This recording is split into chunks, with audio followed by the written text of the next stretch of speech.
Dragon, what's up?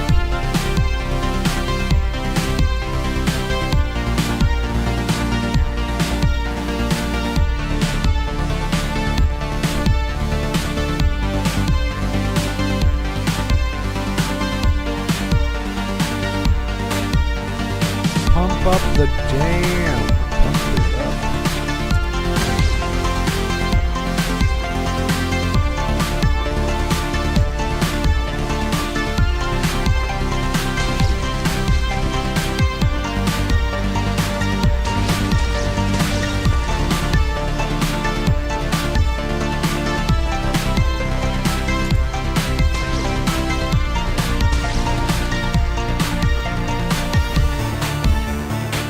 Much music. Is it a bit loud, maybe? Is this better? Hello, Spruce! What's up?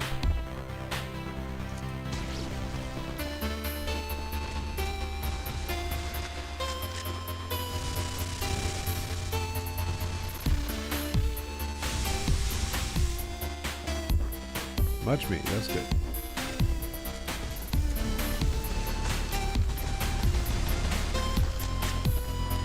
I still haven't quite gotten back to 100%.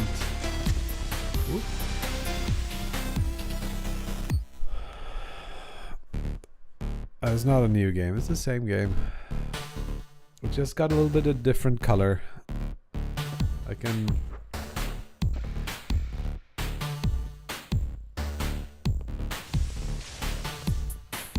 Yeah, it's a bit different.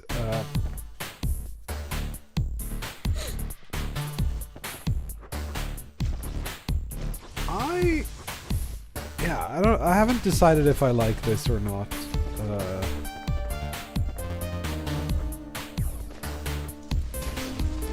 So this was the problem I was having is that it was really hard to see the enemies against the background. So the enemies were kind of dark, the sky was dark, and also when you sometimes forgot which side you were on. So I thought maybe we should make more difference with the different sides.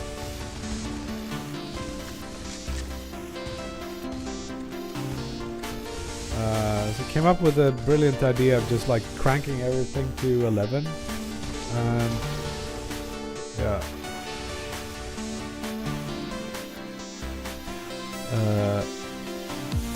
The other part is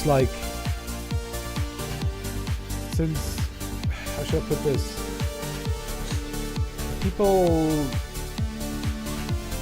find it kind of hard to understand what's going on. It's not obvious that when you do this, you're actually swapping sides. And having this like red or pink green color scheme, I think there is some tweaking of the colors for sure. And with the enemies actually being like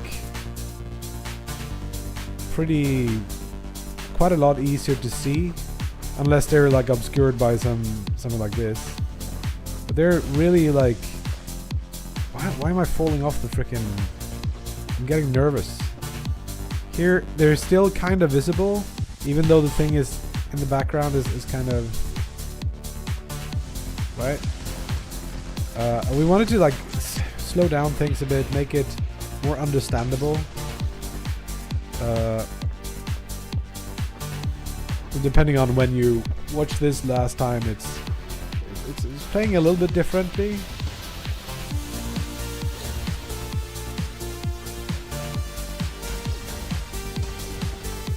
I've been going back and forth on like having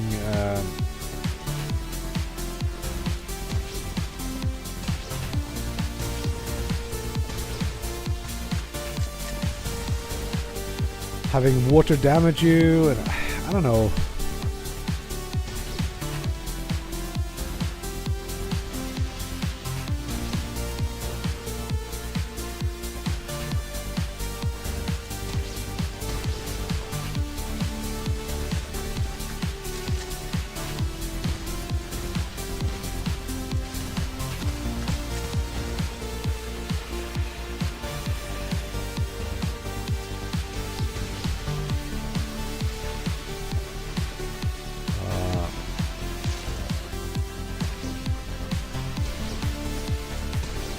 It got a little bit more of a distinct look to it as well, which is nice for various reasons. But yeah, I'm not 100% sure yet what I think. I think we're gonna. My guess is that we're gonna have a bunch of people that think it's kind of ugly, and I sort of agree. It might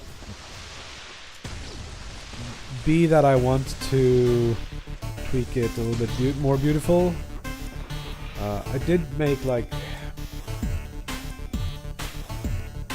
Raw Dog likes the new look. Nice. That was good to hear. So we have these different like thoughts here. I'm not sure if this is gonna be it, but like, we want to emphasize the differences between different things. So like having a clear like color difference would be nice. Maybe like even make more people hate it is good too, just to spark more stuff. And then we want it to be like instantly recognizable, want to be unforgettable, and like have very clear stuff in there. Maybe like keep some things a bit janky, I don't know. But mainly it's like we want to make sure it's clear that you're switching sides. There are different sides. So Uwatasaka says, what's the difference between the dimensions? The difference is that different enemies are in different dimensions. The pickups are in different dimensions and so on.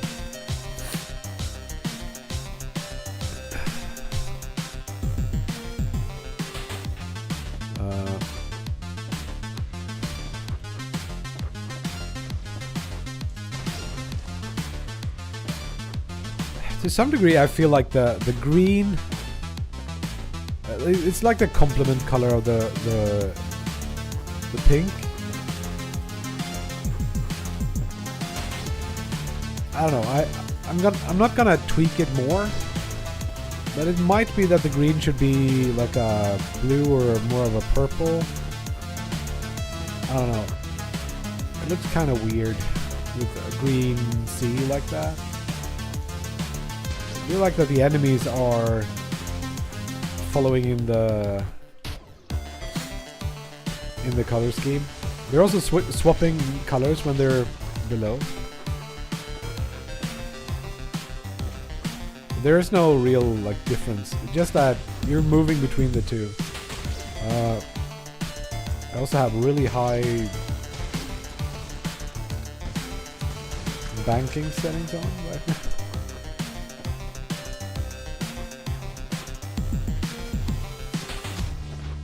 The 2 dimensions are like helping you to avoid enemies, giving you opportunities to... What is going up there on there? I got like a million jumps or something.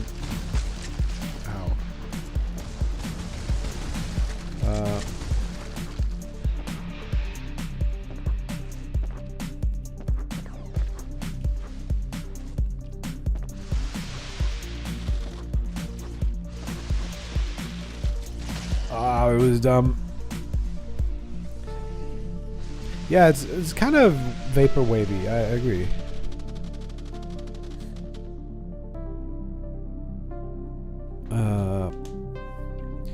The visual problem to me is that I expect the ocean on the green side to look hot pink or purple.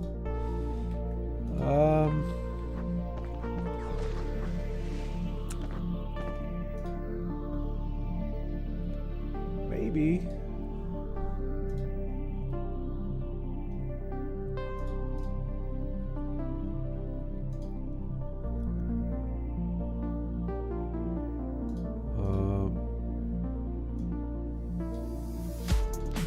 It would solve one problem for me if I did that.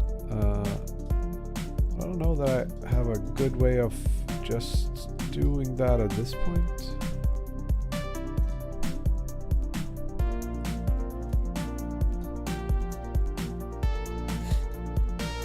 I am still like under the weather. I don't know why I don't get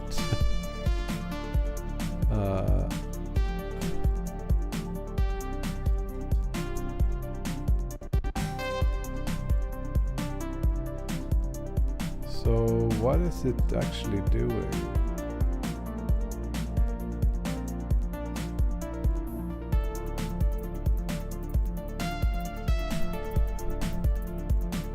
How will I get it to not be green?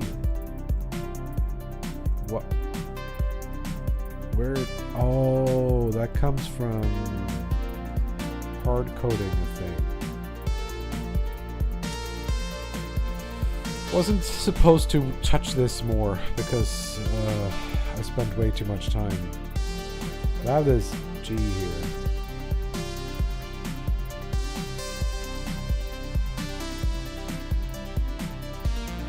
That's just the specular, so that's not it.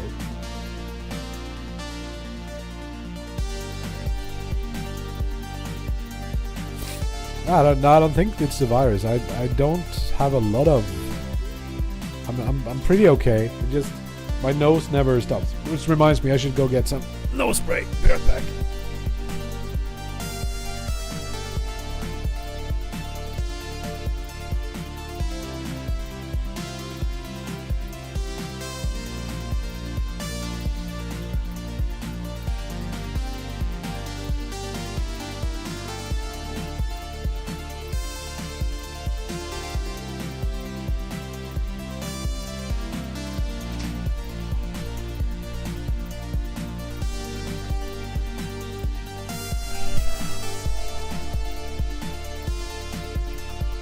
It's gonna be a bit of a short stream, partly because I just have to get the kid at school,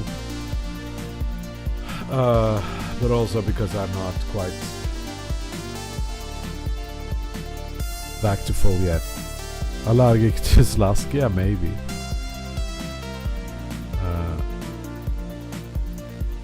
Hello, Niall. Yeah, it sort of looks like Unity. I'm using Passive Stars theme with a few tweaks. So what the heck? Why doesn't it turn red?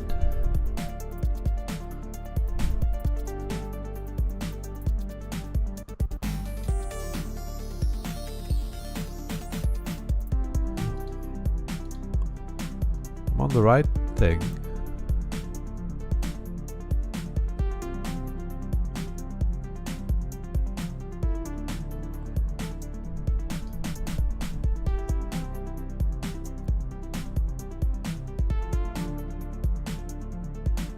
I don't understand.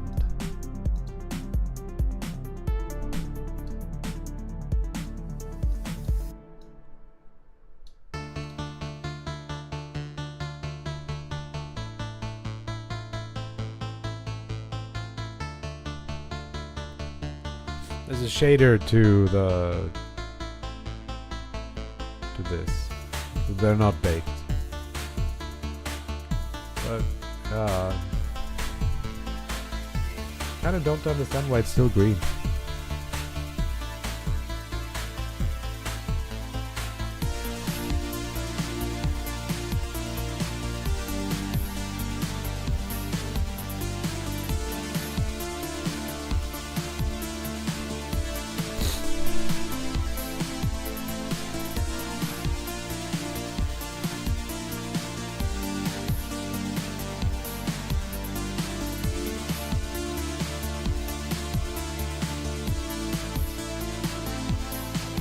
Oh, it's possibly because of the light. I didn't consider that.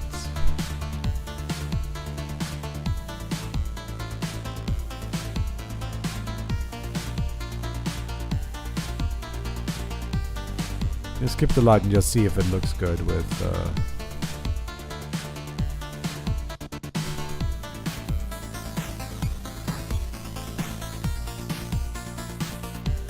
purplish tone or something.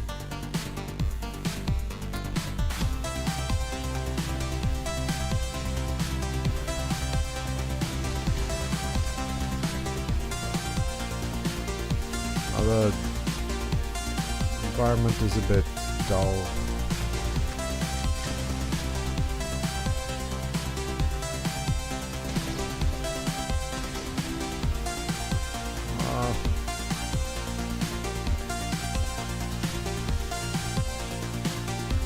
See, I can fly. I don't know quite why. So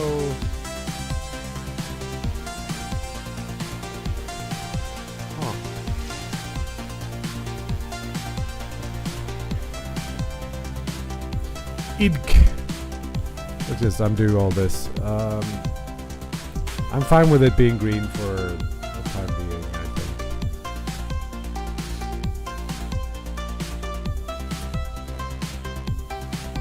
Yeah, there should be more differences between the two sides. I'm just trying to get back to being able to show this to people and have them test it and so on. Niall over on YouTube says, man, I wish I could code shaders like those. Yeah, it's I don't know. It's been a hell the last couple of days because I drew this. Let me show you my things.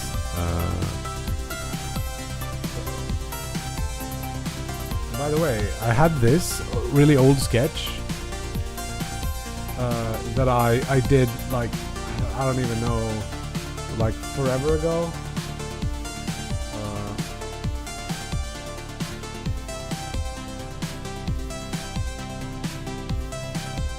don't know what it's called. 2012. This is like older than some of you, I guess. Maybe not. But I did this. That was where my like initial inspiration or like memory came from. I wanted to do something with those really contrasty colors. I'm just getting a little bit sick of the look. So I drew these sketches, really messy, and I tried to like take it from this sketch into the actual game.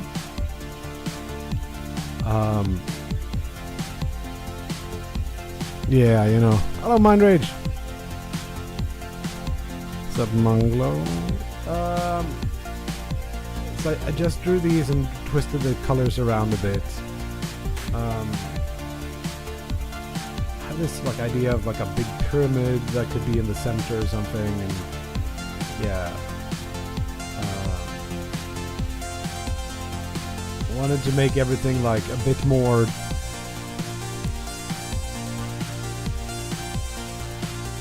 strong. And then the other part is with the colors, like these are super ugly, I know, and even the colors aren't that great, but it gives you good contrast between enemy and background. We can have maybe remove the health pickups that are kind of circular and black/yellow, and we could just have the energy pickups, and then we could also do like really strong white flashy effects, maybe even just put in some damage numbers just to have even more like juice. Watermelon death.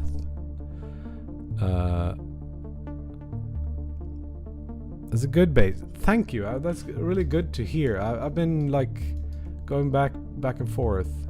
Got a few yes votes in chat now, so that makes me feel a bit more confident, I guess.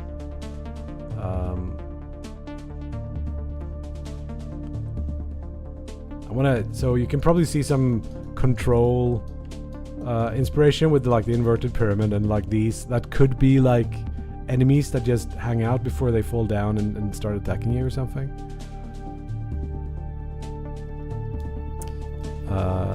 Like the horizon being very same, but gradient still makes the horizon outline clear. Source is always good, yeah. Like there is something around. Maybe we should make the water pink, so we can say it's like the crossover between Hellas of the Demons and Pink River. It's like the combined Cuddle Monster universe, unified. I don't know. I've been like redoing. I learned a new thing, by the way. Maybe someone knew about this, but there is actually a way to set, and I don't use it here, but I should. And I tried to do that, but I was like, I can't make it work. Let's just revert.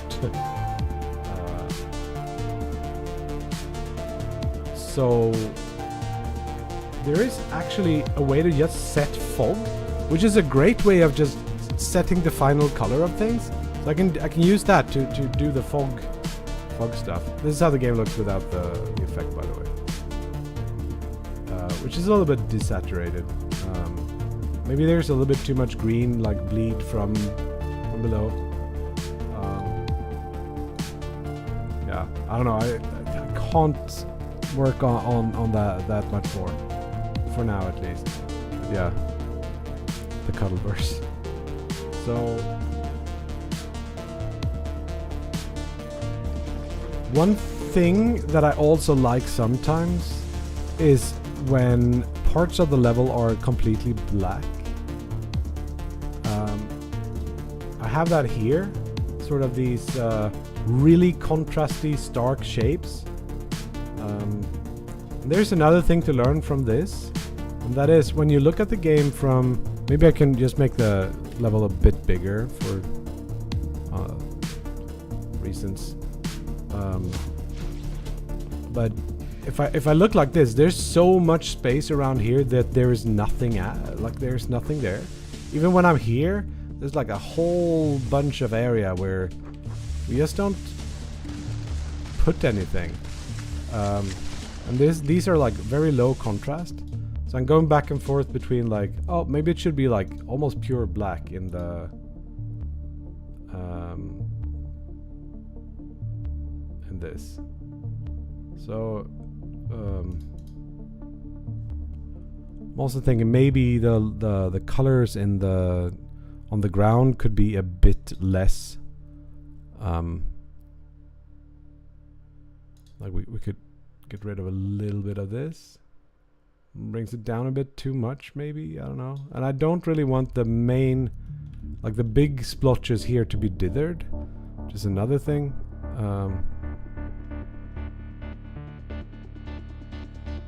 Also don't have normal mapping. Maybe I want that. I can tweak these things a bit. But when it goes to pure black or almost pure black, we're having problems with the enemies not being visible. So I don't know.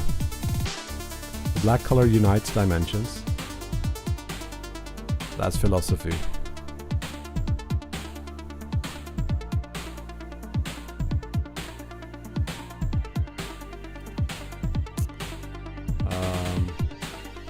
Yeah, I can't like quite nail down the look. I go back and forth on what I think is good look.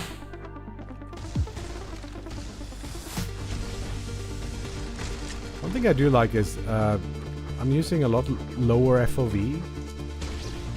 Like you can set it in the settings, but I'm down to 80 now, which makes especially these enemies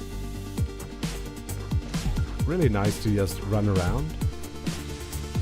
You can really see their animations and stuff, and with some work on texturing and so, I think they can look pretty cool.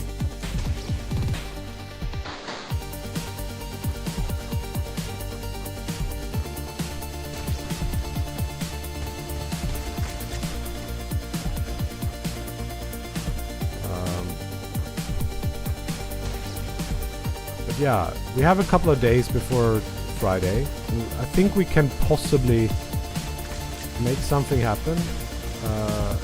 We gotta get going somehow, and I almost want to do like a pre-test before the test, but I don't know. It would be nice to see big structures in the distance, yeah.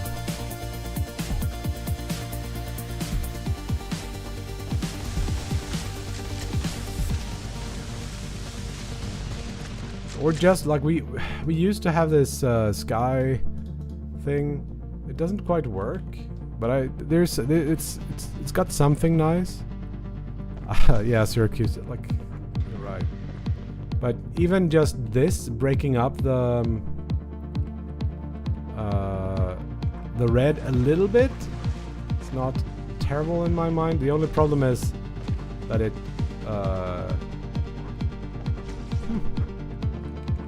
kind of does work. It's the edges here that don't work. Wonder if we could just do this and blend it together. Or like close to blend it together.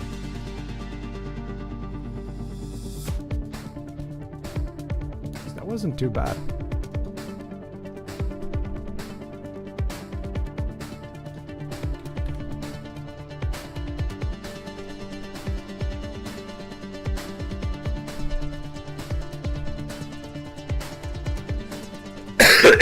Am I changing the wrong thing, or? Oh, wait. I am.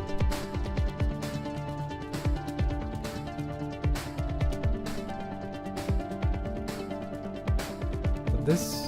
Wait, which one was the good one? Not that one. This one.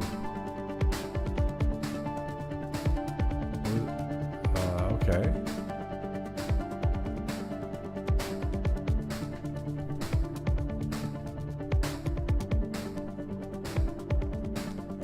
Wait. Here's a stupid thought. Have hovering blocks outside the arena, then over time drop them into the interchange the arena and maybe remove others. Just to have something in the background, but also as part of the game. Yeah, it might be cool. So I think there is a little bit too many things up in the air right now with the game. Like, we don't exactly know where we're going. And one of the things that we are really like trying to figure out is like, what's the structure of the game? Is it only one level? Is it multiple levels? Is there progression between the levels? Is there only like one level and you have like the level evolve over time? Or do we do like 20 levels that are kind of proc gen but fixed seeds? And then like we could do stuff like introduce the changing of the thing, or yeah, I think we're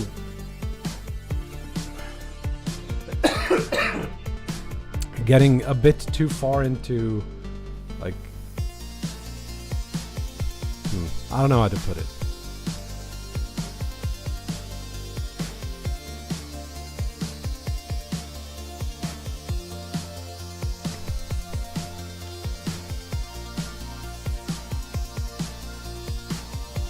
But we need to like take some steps in some direction.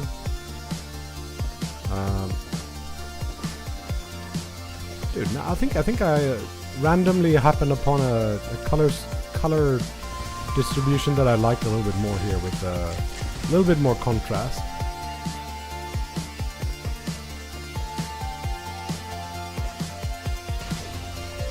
The rail is really forgiving with the aim. Is this looking better somehow with a little bit of the pink sky coming through? And then a bit more of the... Like I can do more with this. It looks kind of compressed and shitty, but...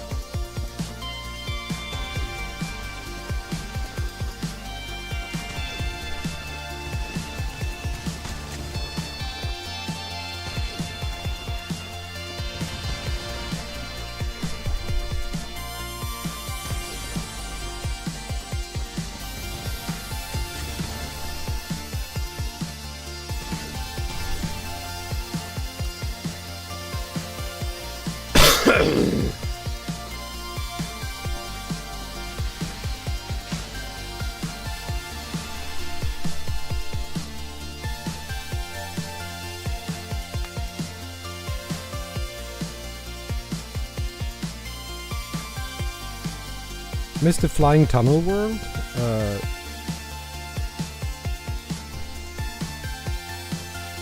I don't think we'll get back to flying in that kind of sense. I would be surprised.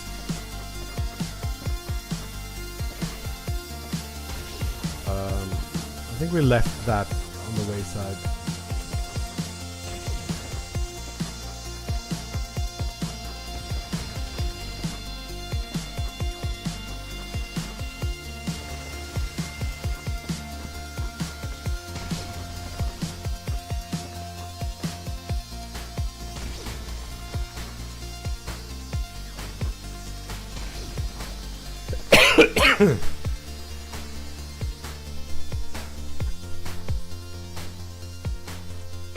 Fight to pause the program. Have you guys seen? We're listening to the soundtrack of Run. I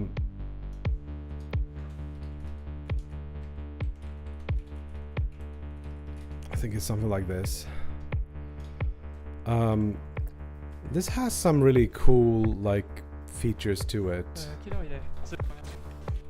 This is the soundtrack of the game, and this is like a runner, really difficult like skill platformer, Celeste feeling, but it's like just run to the right, don't get caught by the ghost.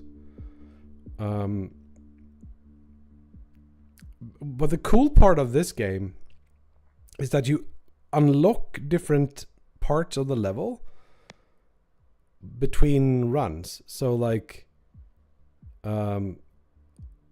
it's just this, and then at the start or at the end, depending on how you see it, you get to see like your progress with that orb filling up. It starts out really easy and then becomes pretty hard. Let's see how. Let's look at the orb. They just the speed run. So it just run the game multiple times, and it updates, picks different pieces. Like now you get a different piece, different jumping challenge you learn.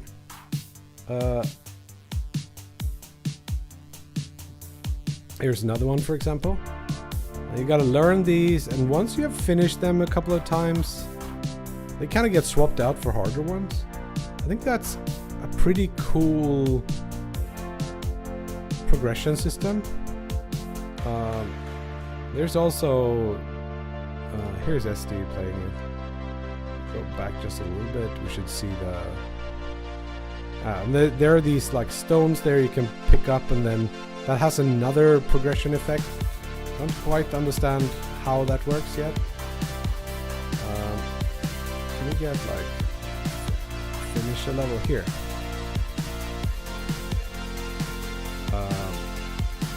So here you can see when you finish a level, this kind of thing fills up, and then you get some unlock.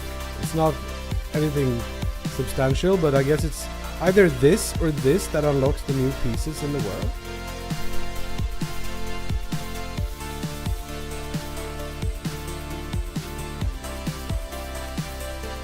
There's something cool about it. It doesn't quite work with like scoring, but maybe that's something that comes at the end anyway.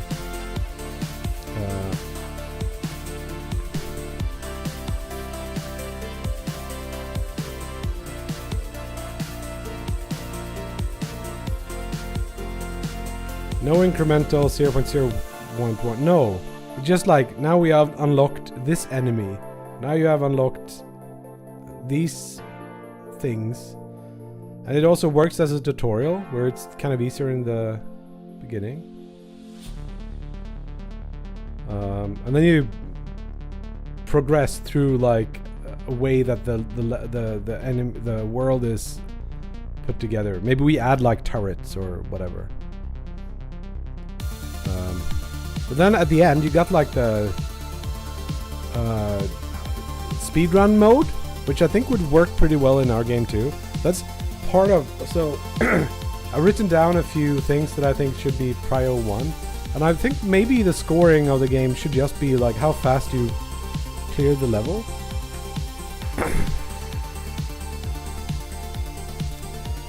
At the same time, I don't know, like, this never became a hit. Is it, it's here. I've played it, I have some sort of, but it's kind of not that many people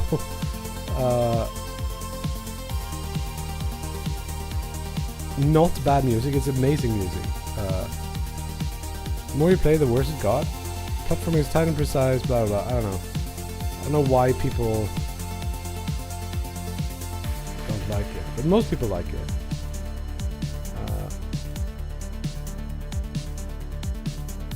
So, hey, is there? Has there been an upgrade or something? Or an update? I should finish it at some point, but now I forgot how to play, so I gotta kind of start over, I guess. But I like the idea of like unlocking things as you go, but I don't quite have the time to do anything about that for the next build. But that would affect stuff like, what do we do about the level? How does ProcGen play into things? But I could easily see there being like a number of like linear unlocks. So you start in the world, and then once you have finished a run, you unlock like another piece of like the world that can spawn, and we don't even have to show it. It can just be like diegetic. And on that piece, there is a turret that shoots you, for example, and then you have to play with those new like puzzle pieces that slot together.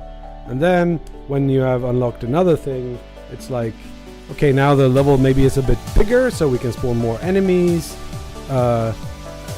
stuff like that. Where like as you're like finishing runs, we add onto it. Something like that, yeah, like a deck builder kind of thing.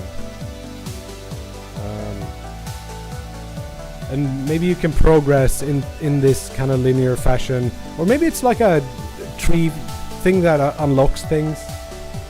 So like maybe you kill 5 wizards to unlock the super wizard or something. I don't know. We just need to make a good FPS first, and we'll figure that out.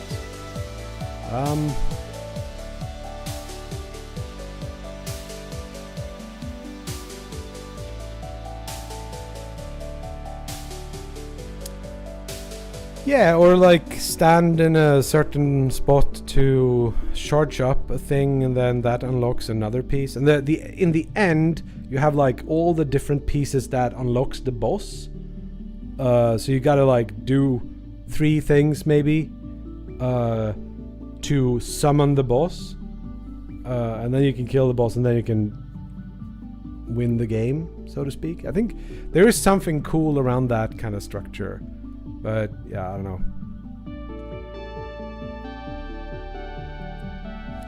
Yeah, I like that too, Munglo. Like, maybe the puzzle is not like when you're playing, but more like figuring out what to do, and then building that as a part of why am I not hitting anything? Jesus, I think I want to make the the gun hit more stuff. Let's do that. I think the gun is just a ray. Right, it's just a ray cast. I think. Just damage ray cast, and that could be a shape cast instead. So we can do 2 checks. One like, does the ray cast hit anything? No. Then do the other one.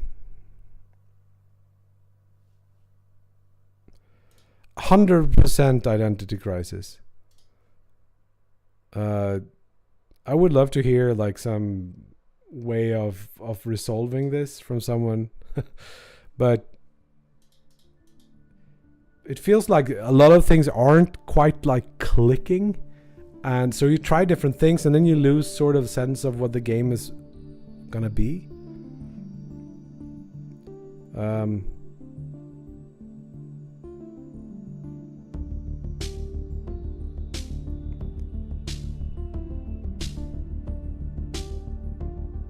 Wait, I missed your previous, Drew. Clearly the game has stuck with a certain core idea for a long while now since it started. That must be good news. Yeah.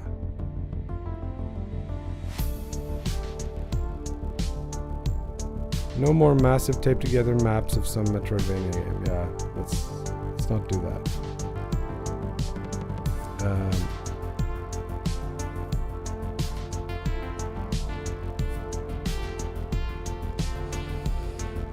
Yeah, we'll see what happens. We'll see what happens.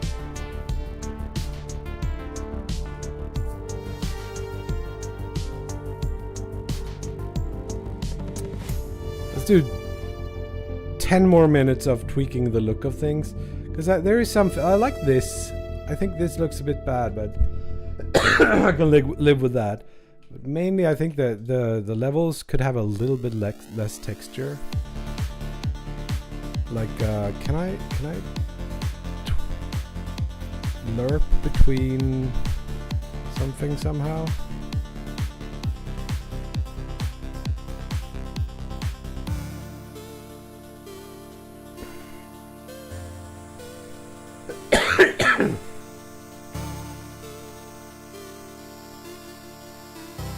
Right, we also have this. Oh, damn it, sorry.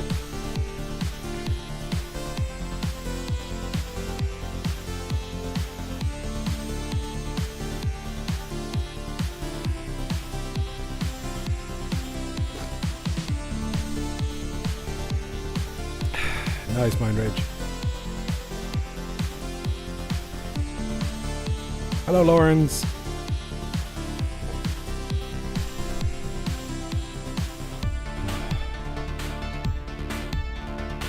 Albedo texture times albedo color. Let's do this. Mix between just albedo color and this over albedo color. Hey.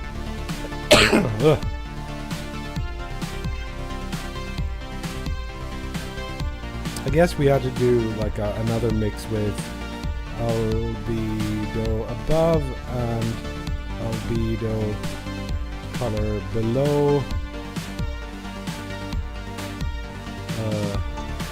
Over below. But below comes in there, so.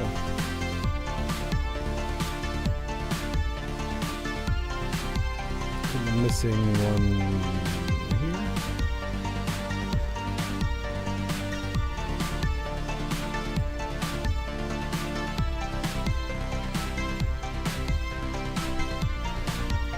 And now I should be able to like fade in by pulling this down, fade in the natural color more and have less of that texture on it. Not that.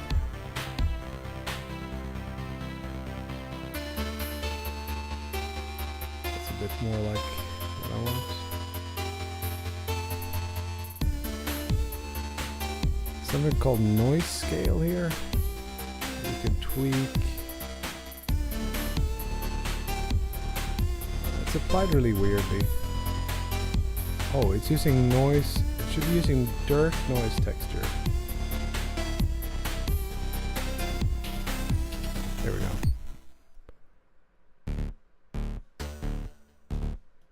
Just to break it up a bit, and then we should have dirt noise amount as a thing here.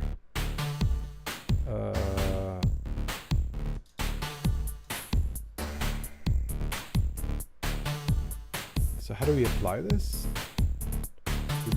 We multiply the entirety of color with this.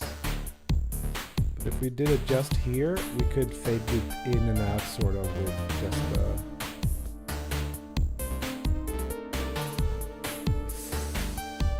I don't know.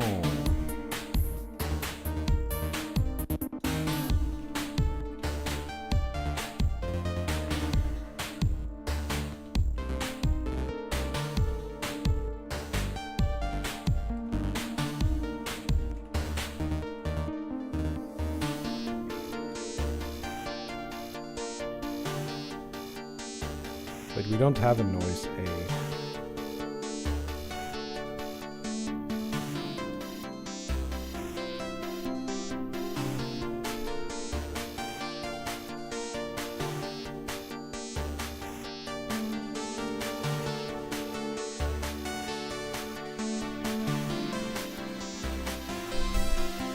I don't really like the texture we got on the bottom here. See how this looks. Using any SSAO, yes.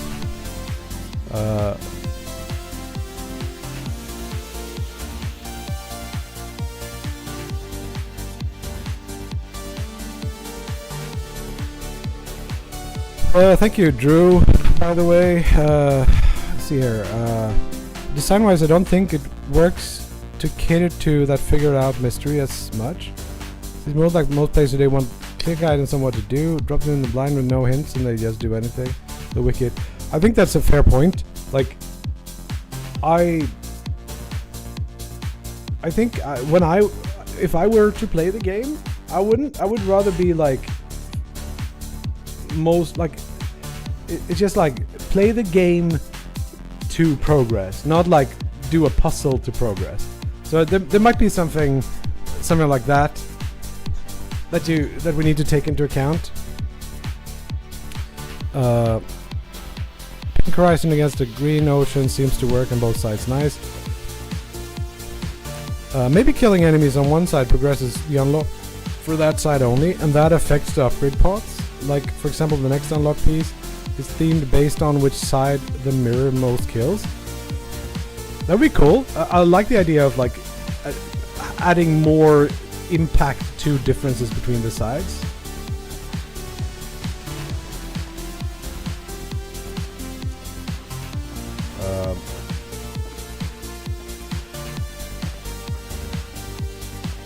There's a bit of like when you move and things come in and out of like the fog, you see things are like kind of what's going on? What's this? Oh, it's because I have low health.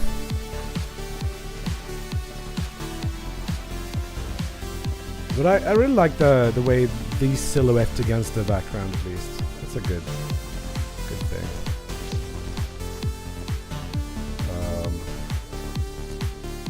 But then they don't do it there. Ah, that's a little bit worse. One shitty part of using like complementary colors like this is that if you just blend them normally, you will get like this band of darkness around the edge. You can sort of see it even like in some places here around the edge where it's like bright green and then black and then it comes up. So I don't know.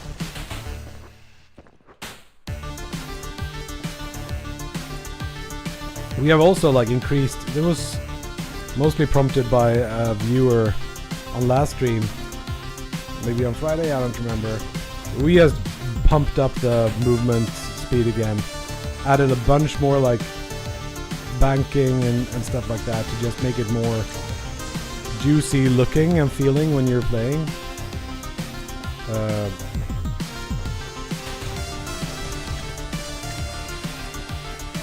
Feels more fun to run around now.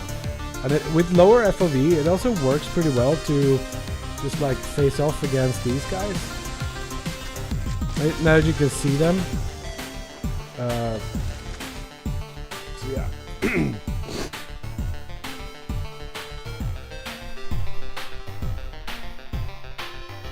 Are enemies mirrored or individual? I feel like there could be some enemies that exist on both sides and only one side can be hurt. That's how it works now. You see the ghosts of enemies on the opposite side. And right now it just spawns. So this guy is here. But if I were on the other side, you could see him here. But he's a ghost. I can't like shoot him. I shoot him and you can even see the animations like.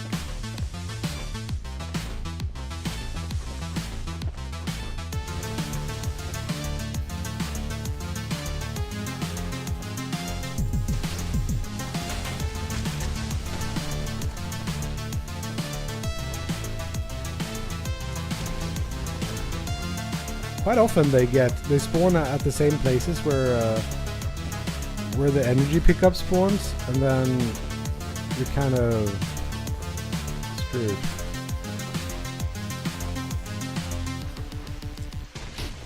Or rather, you can't see them.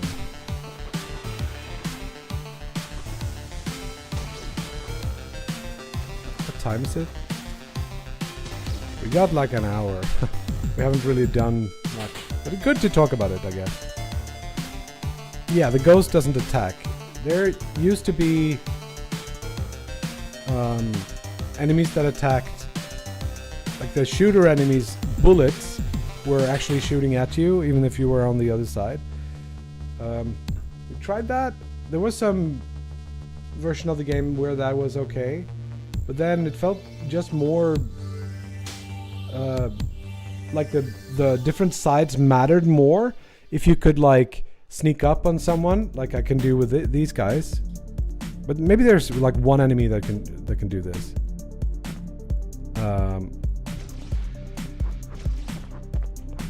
Yeah, armor is a cool idea. I've been thinking just use the grenades to break armor. Like you can see this guy here, not the best example. But let's say I was like here, I saw him, I can kind of like sneak around and just kill him while he's turning around, for example. But this guy here, whoa, he's just spawning. What's going on with this? Odd.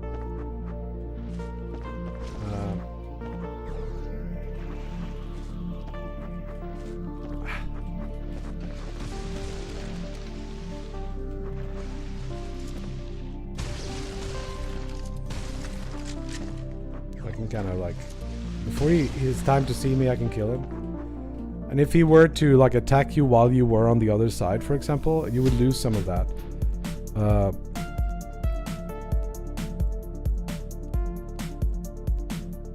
But I think we need more of stuff like Syracuse is saying. My initial idea was just like you use the bomb to bring down a shield. Could be cooler if you can only kill some enemies. The other way to do it would be to have like an enemy that's the shielder enemy, and that lives on the opposite side of the ones that they're trying to shield. And then you have to be like kill that on the other side and then go back. That I think we have in some document somewhere. Anyway.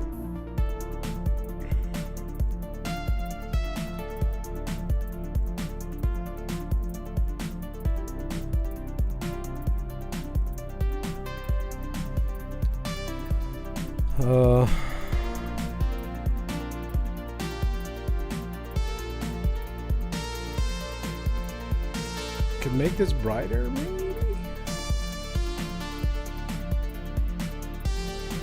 I did have it also like offset.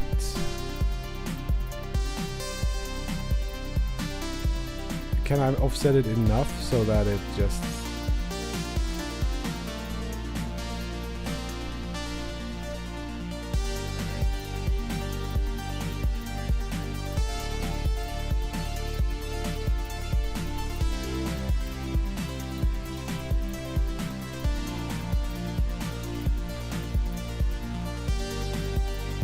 I don't know.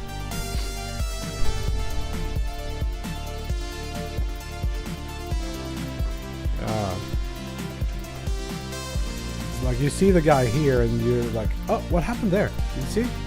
I was able to like jump really high. I can shoot him in the back.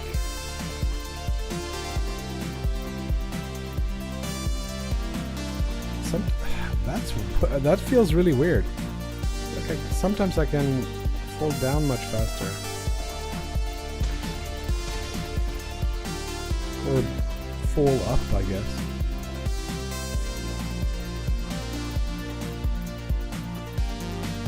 Like really floaty jumps sometimes. Is it when I'm moving diagonally while...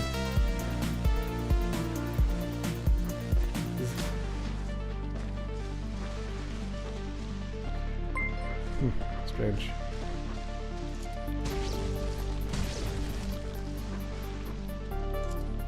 See? Maybe it's the time slow?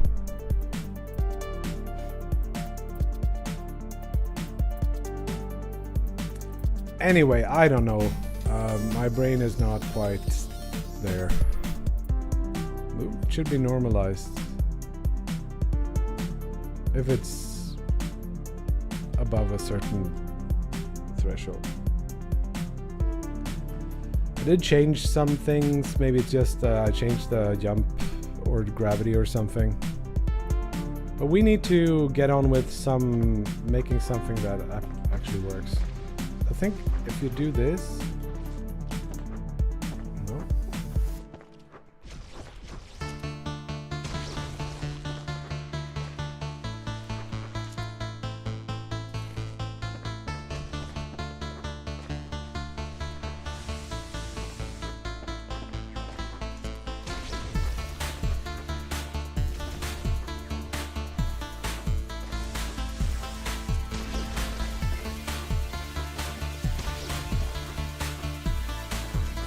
You know what? One thing that we really need to do, I don't think it will take a lot of time, but we need to set the game to be coming soon so we can participate in June's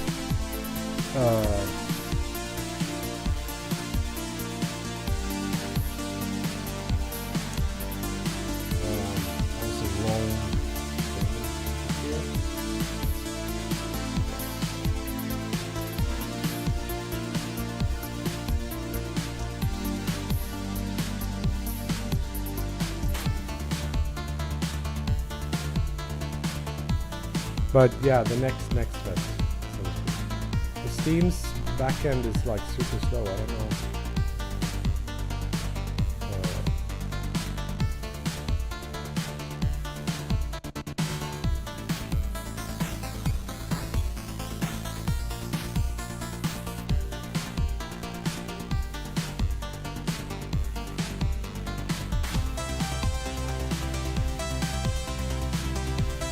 Gotta change this because the cutoff is now.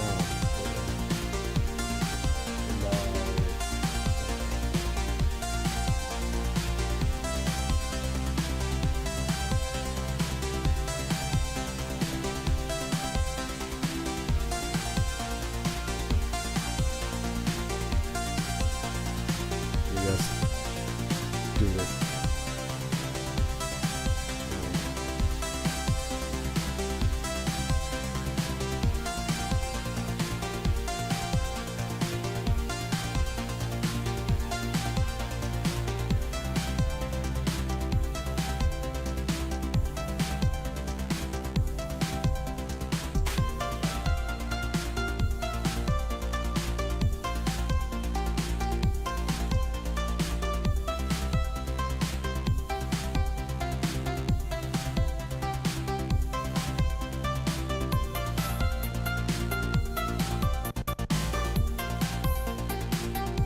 Okay, we gotta do a little bit of an update on the store page, I think. February 26th. So we have a few days. Okay, good. I'm sorry about this disjointed stream.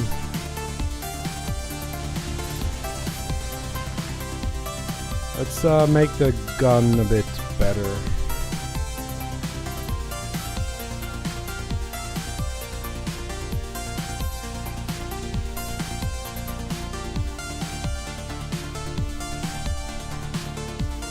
Okay. This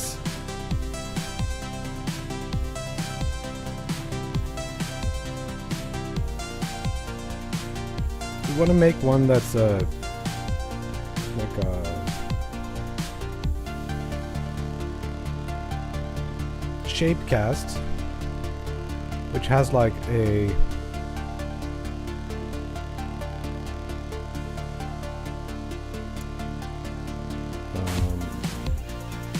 sphere shape.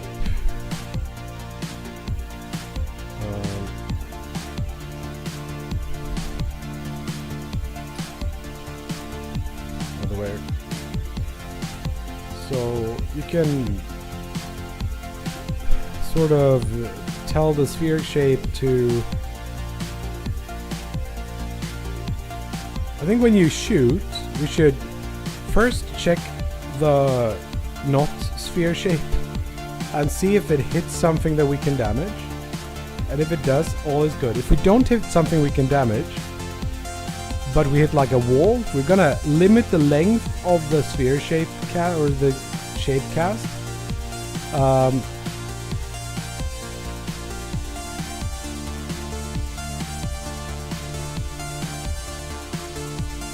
And then see if that overlaps something. So that if you hit a wall, anything that's in front of the wall can be hit by this. But if you're... yeah, you just gotta do it, I guess.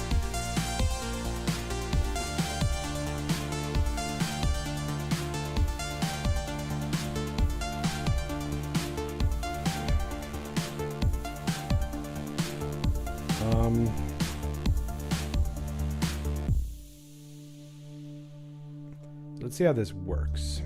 Move this so you can see it better.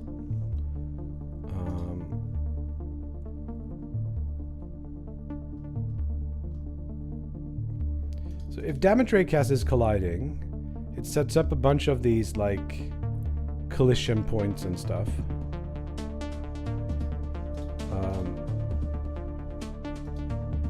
So one way of doing it would be to just do the raycast against solid geometry, and then update the shape cast's max length to be that, and then just use the shape cast length.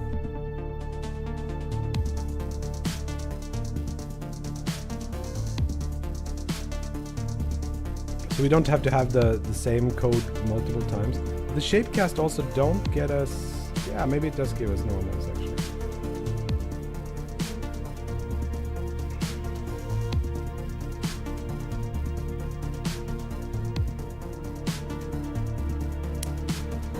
See what we can do.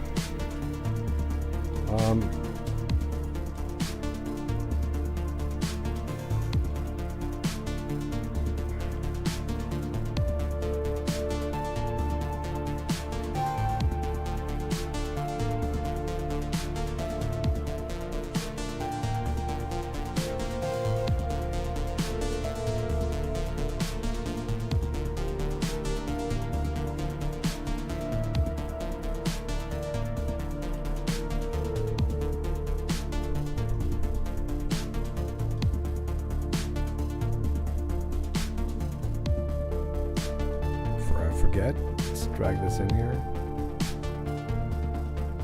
Have it saved.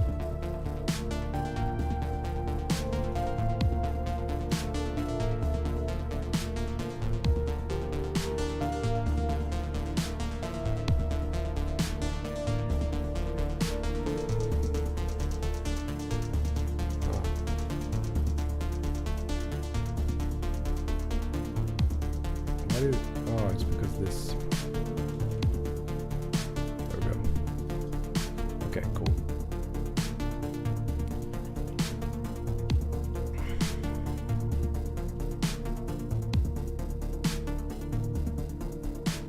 Sure. And then we'll do the shape cast.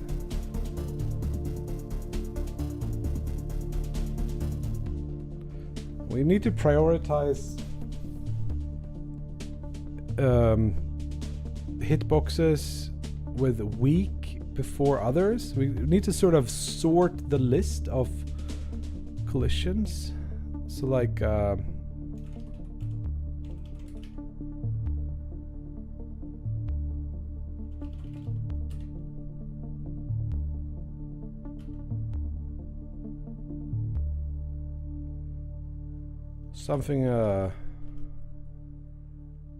something along those lines, I guess.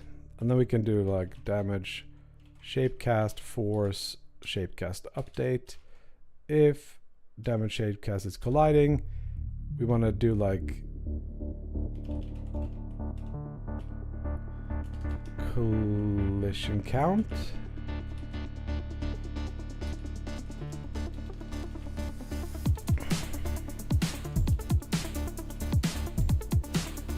And then we want to like remember all the things.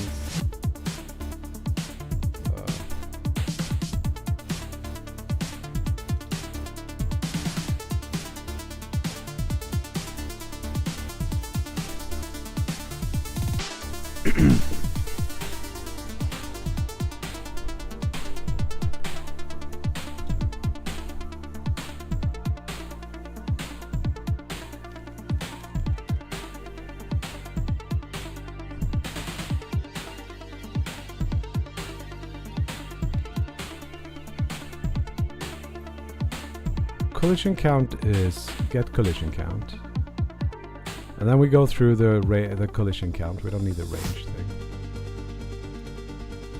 And then collision point is that, normal is that. That makes sense. And then collider is get collider. I think that's how you do it. And then you do hitbox, collider as hitbox. If instance is valid, hitbox. Damage amount is weak spot damage. If hitbox, weak spot, else normal damage. Hitbox hurt.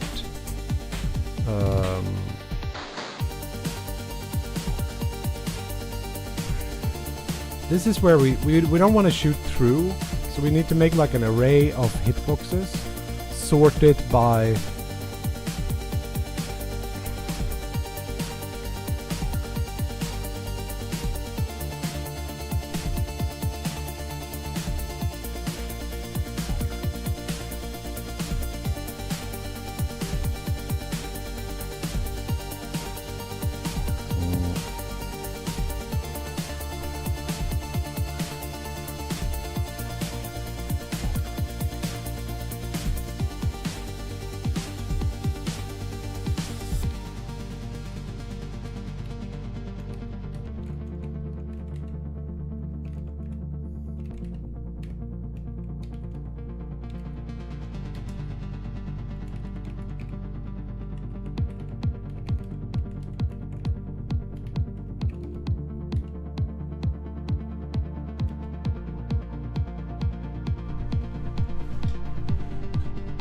Yo, Remy.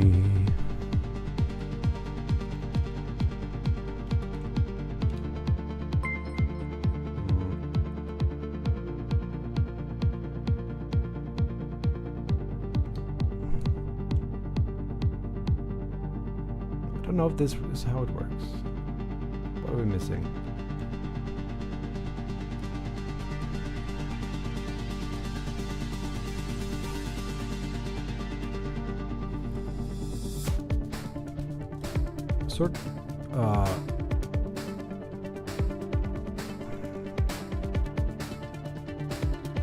It should be if ascending is if A is less than B. That's what we want. So A is less than B, and then we get this. Nice. But we need to also add like if it's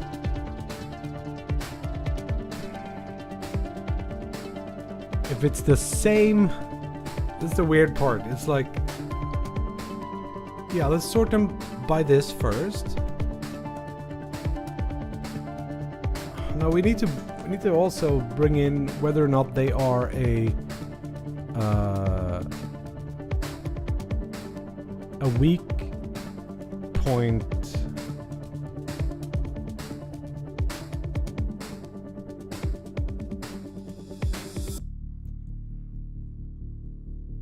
Generally, the weak spot would be closer. And if you're shooting them from like below, and it's like, here is the body and the head is on top, and then you kind of shoot them, you really don't want to hit the weak spot. Just like, it might be that the body is big and the weak spot is smaller, and then you hit it, and the weak spot, the body,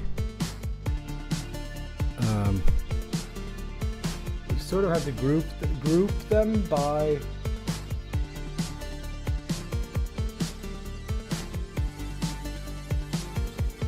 Or like add to this some offset.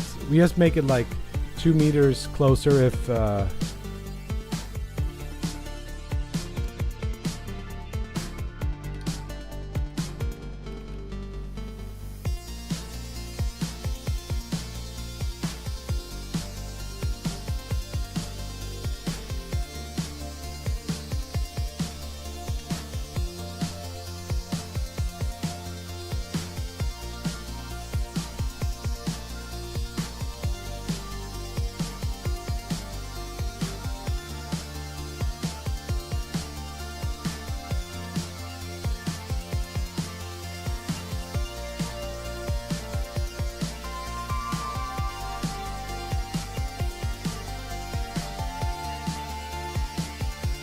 $2 meters or something.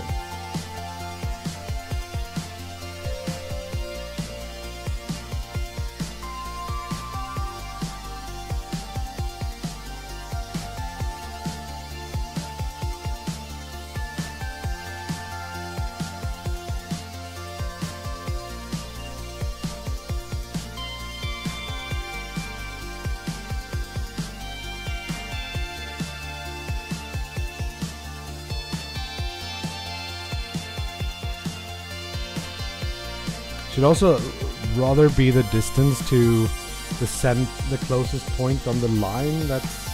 Maybe this will work.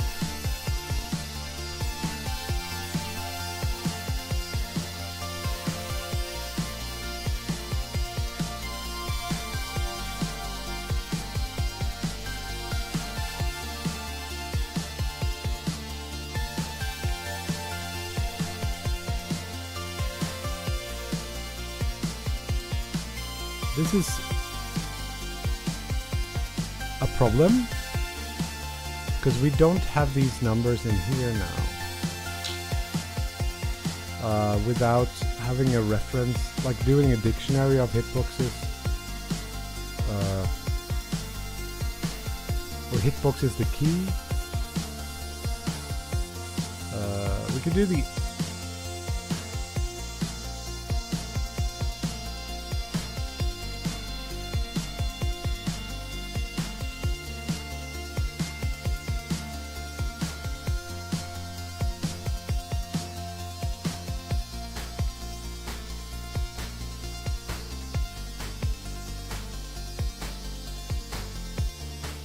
Can we have like an object here?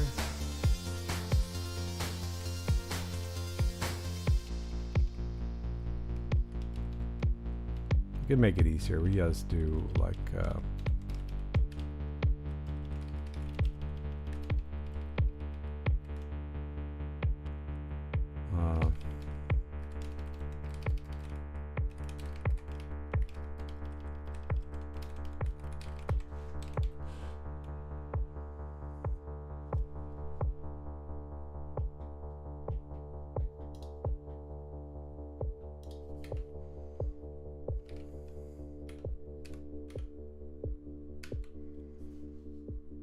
it's still angry. Only arrays can specify collection element types.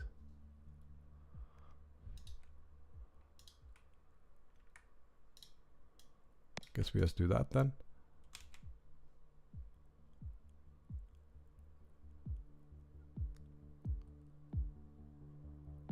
Okay, maybe not then. It's just a dictionary like this.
This is when we hit a wall.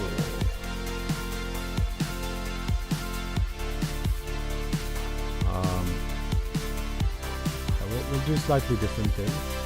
Just do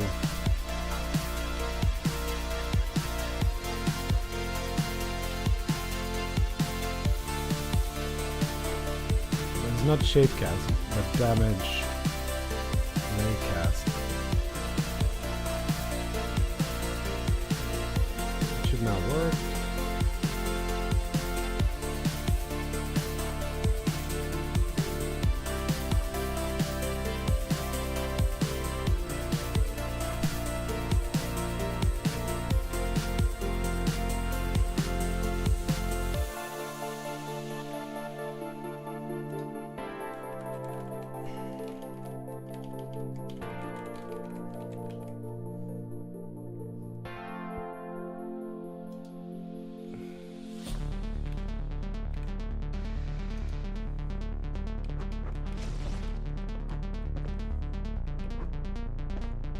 I want to be able to shoot them like from above a bit. This doesn't seem to hit at all, so that's a bad thing. Maybe we need to set up the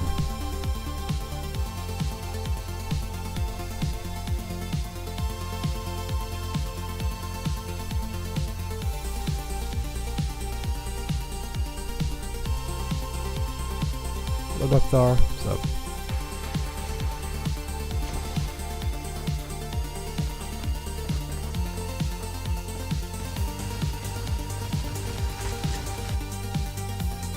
at all.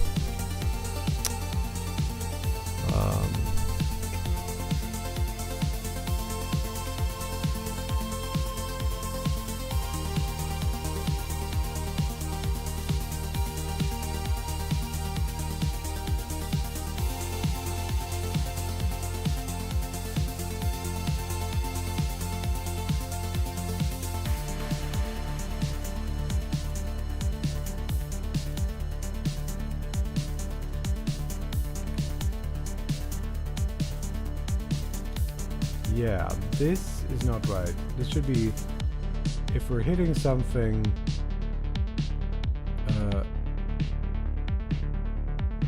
this is only if shapecast is colliding.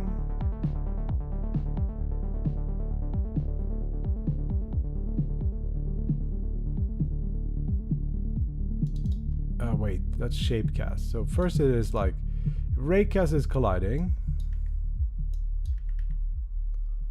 I don't know if that pass makes it like not work. But yeah, this.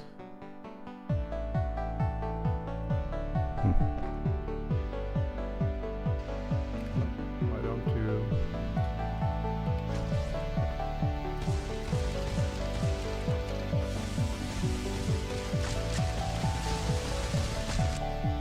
No working.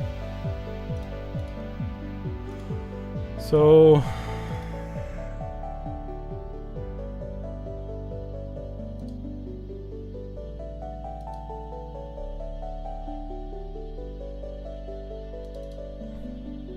this is in local space. It should just be like this. Maybe.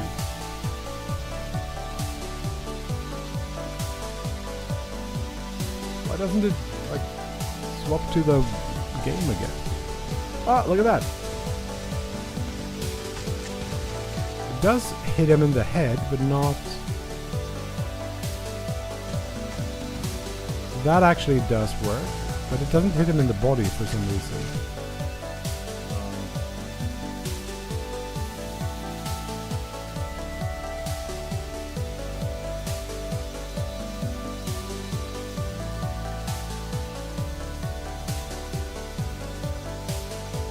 What's that about?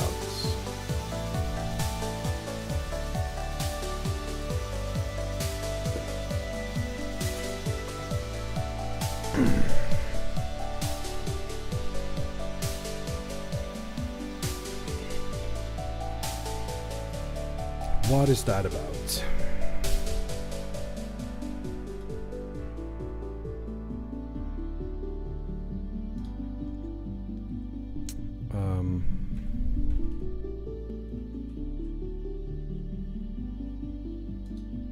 There must be some logical error. So we're going through...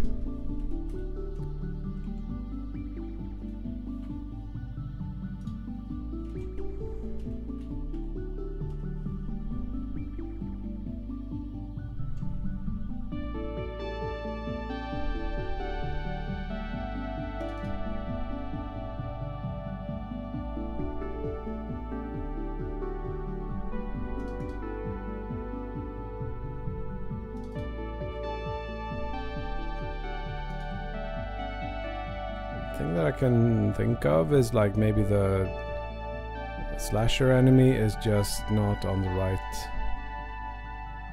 layer or something. Yeah, it's on the wrong layer. It should be on the enemy's layer. That's why. Yep, this will probably work.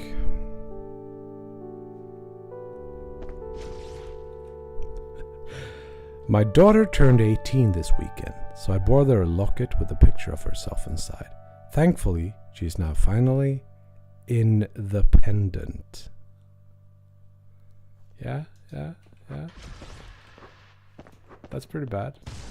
Like here you can see it gets hit, and I don't know if it hits in the weak spot or not. Let's print that out, because it shouldn't.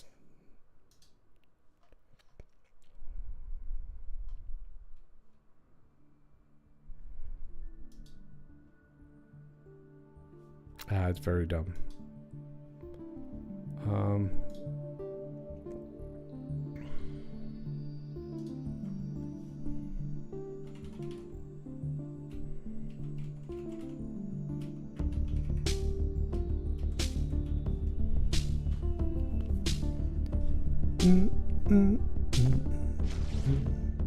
Why doesn't it switch to the right window anymore? It just give up on that.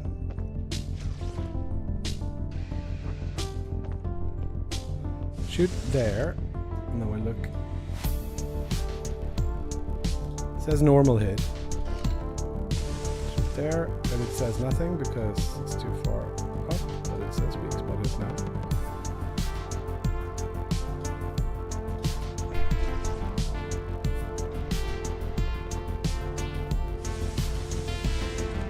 Normal hit, weak spot hit.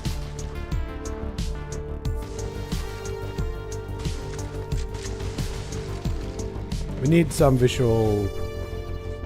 There is a visual difference, but it needs to be clear.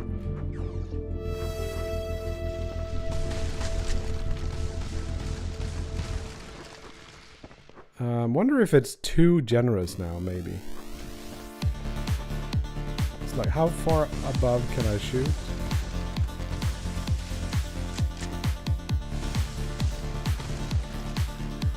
That's nice. I like giving you a little bit more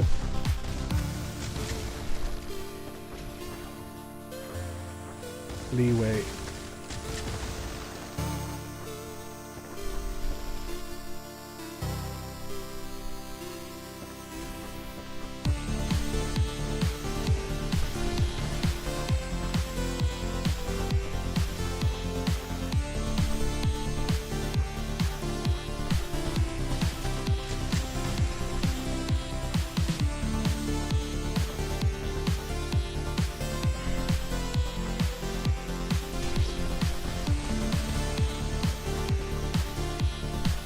seems like those guys get hit in the weak spot almost exclusively. In that case, I sort of don't want to prioritize the weak spot.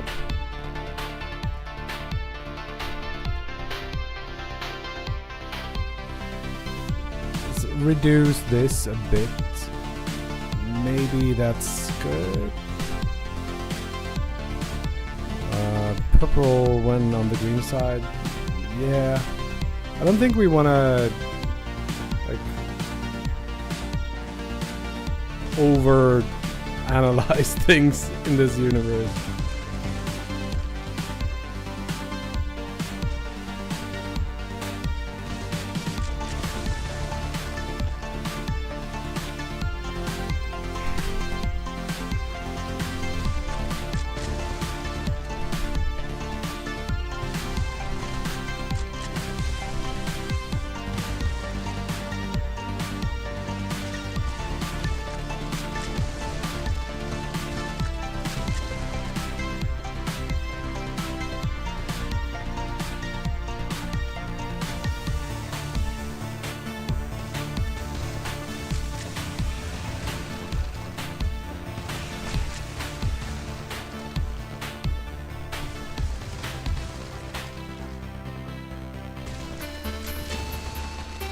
You can see the really big white hits are weak spot hits.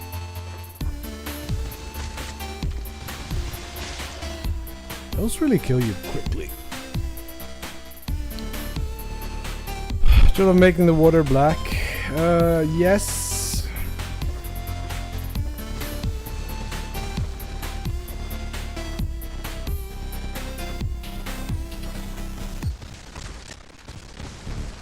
It makes more sense that you understand that you're below when you're having... I feel like I'm hitting that really easily now.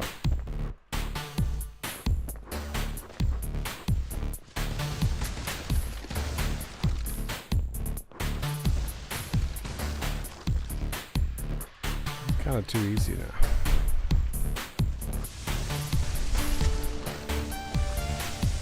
I say and die.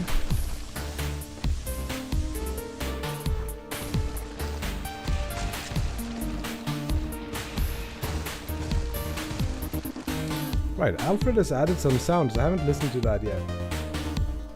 Let's see what that sounds like.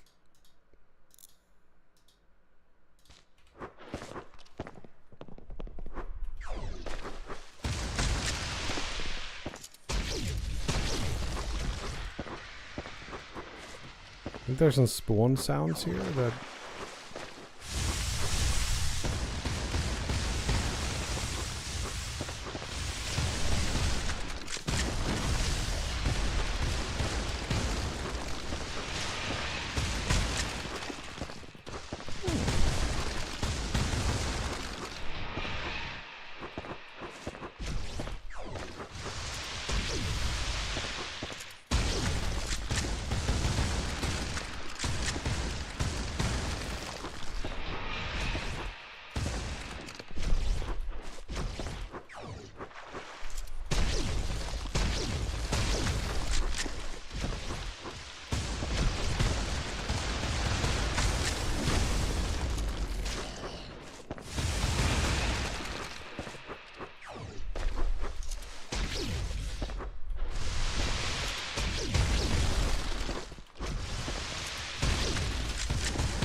Made it.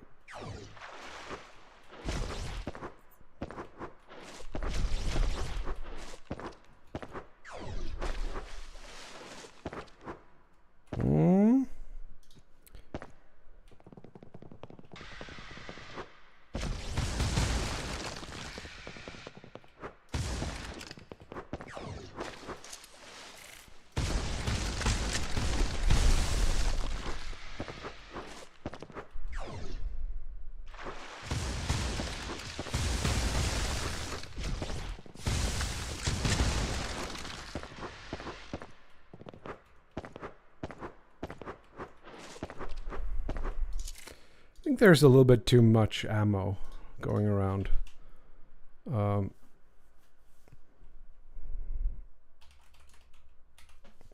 if we actually made it so it's only like one at a time?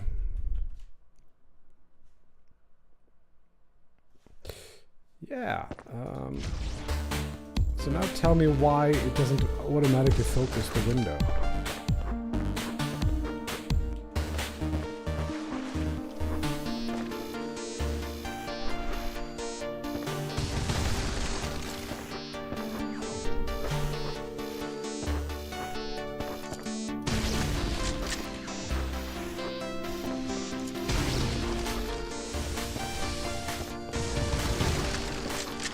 The gun is pretty strong now too, so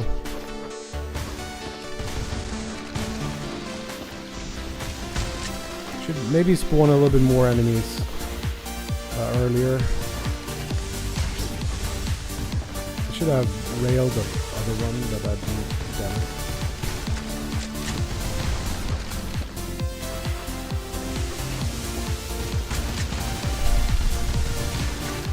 It was nice.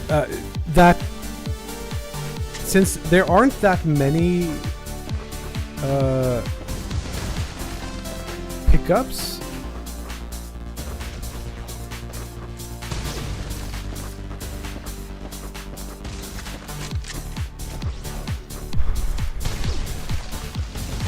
I have to use the gun more, and these pickups are sometimes guarded by enemies, which is nice.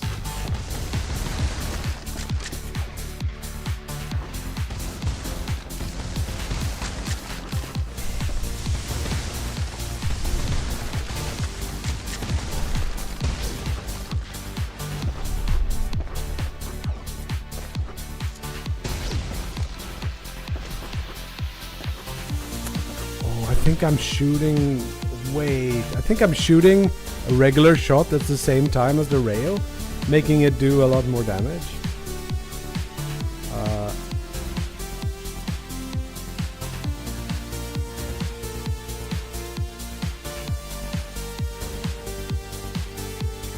So if this updates after the rail, which I think it does just because it's if I do this, it might be a totally different damage profile.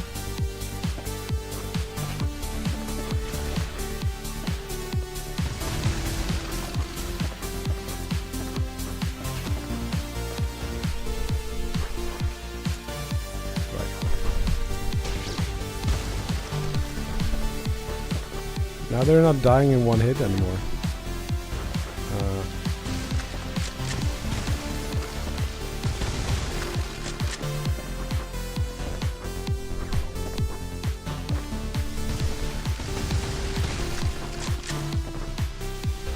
Where's the frickin'... Oh, it's behind there.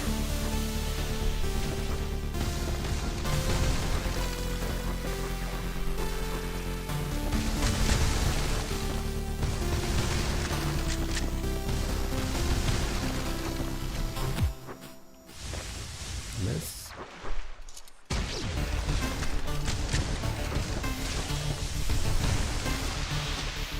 Oh.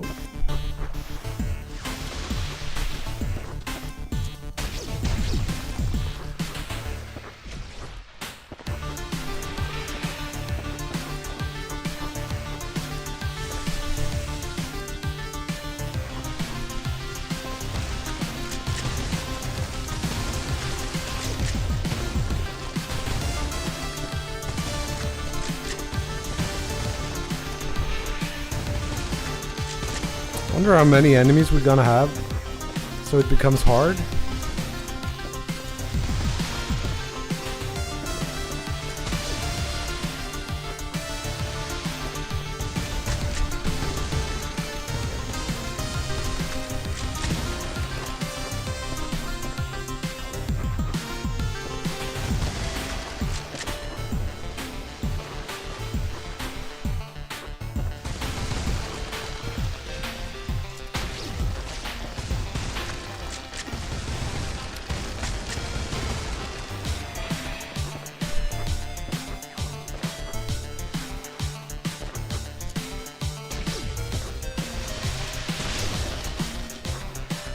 Was almost death.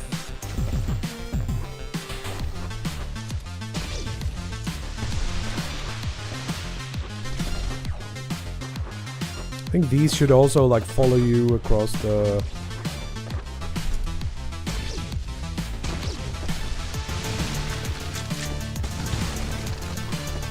I think the reload might be a bit too fast. Other than that,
what happens if I use spam?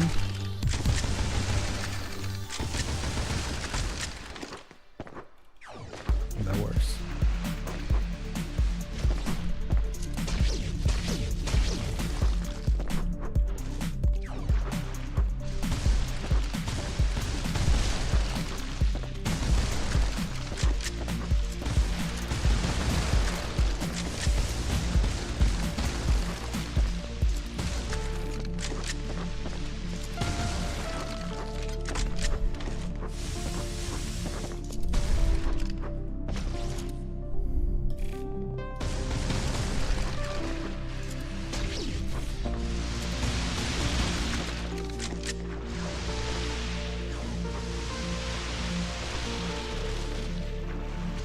It's annoying.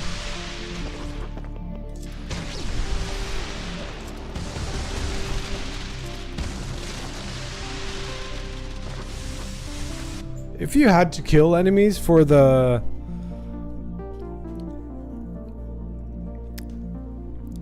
thing to respawn, that could be a cool dynamic to the thing.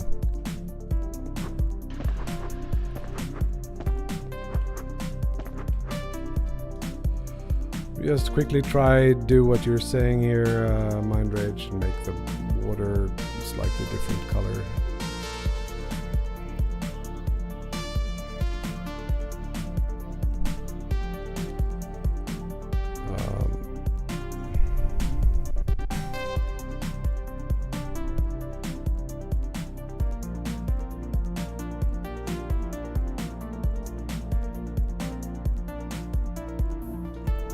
Make it look more black, and then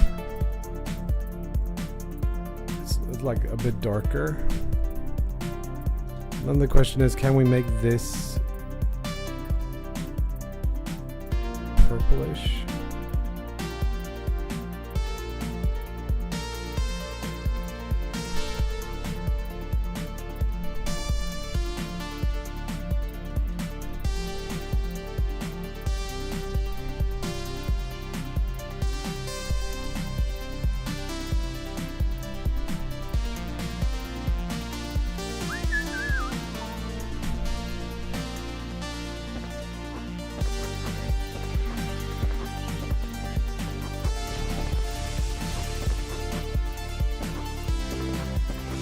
It's a weird level where you're bunched up.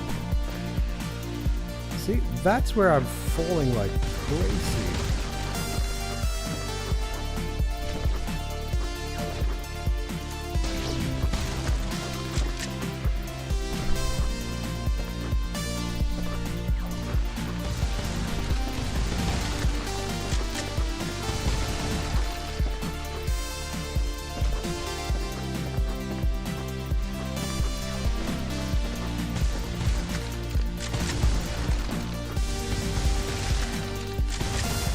Any thoughts on the watercolor?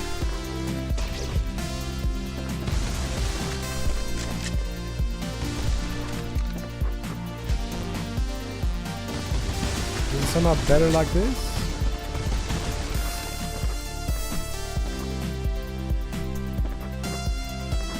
Really big air control there.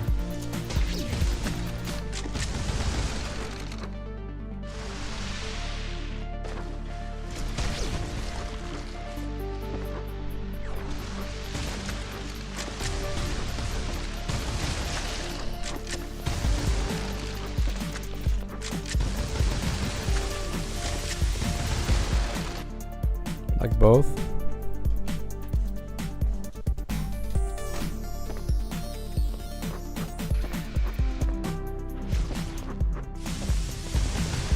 As long as the enemies are clearly visible against like the backgrounds, I could be fine with both. It's a little bit less garish this way.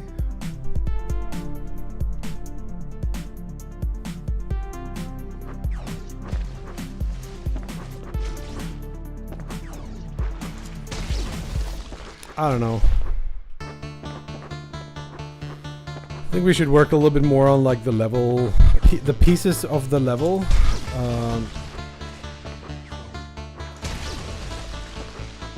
Before we do too much more visual tuning, because they're very boxy now, and it's just not gonna look a lot better if we.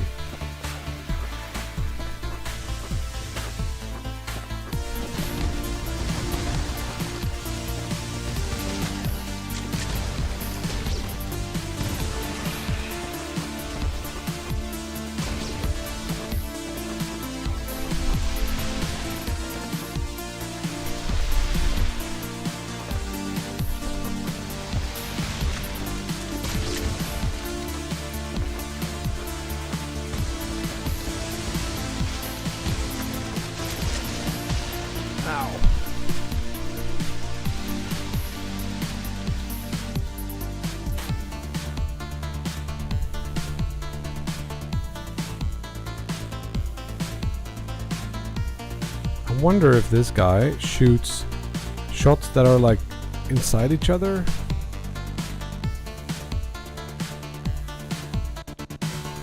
It like shoots 15 times, and that's why you die so fast when you get hit by them.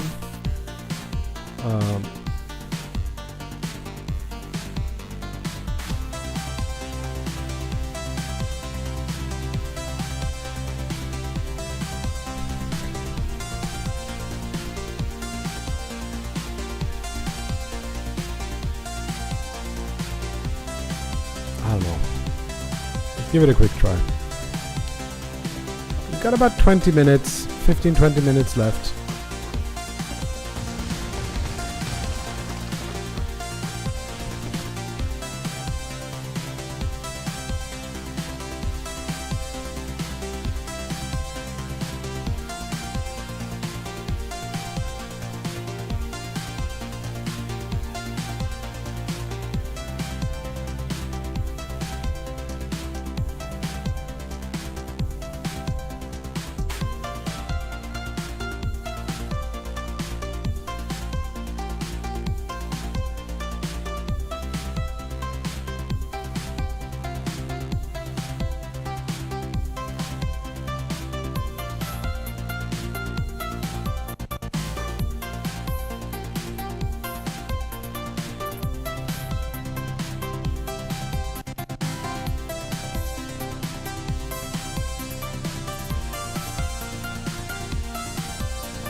No, it's just me talking to Alfred.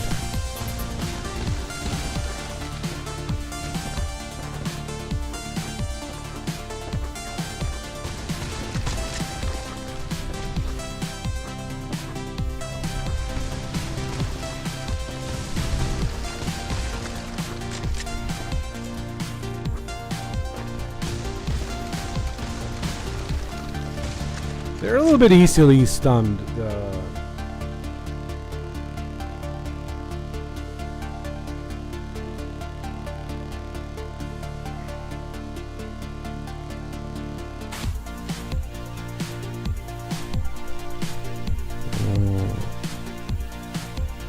What do you think? Is it better to animate programmatically or in modeling software and just play the animation in the game? Depends on what you're better at and what you want to do.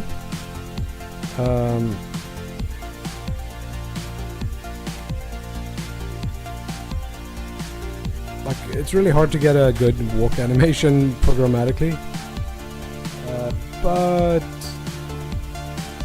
sometimes if you have like one of those like walker mechs or something that has like independent limbs that you want to put on different places and stuff, then maybe it makes sense. Not 1000% sure, but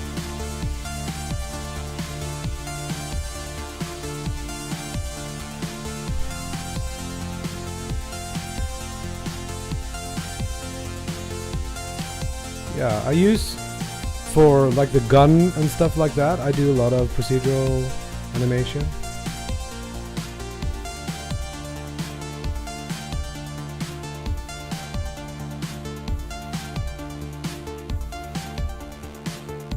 What's this? Entity hurtable shader material. Is it because they're... No? Why is it so bright?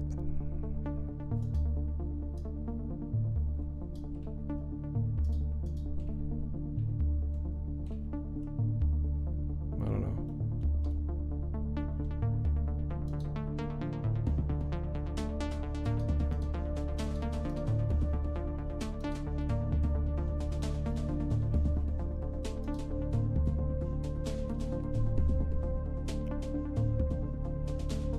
Slash an enemy with a sword.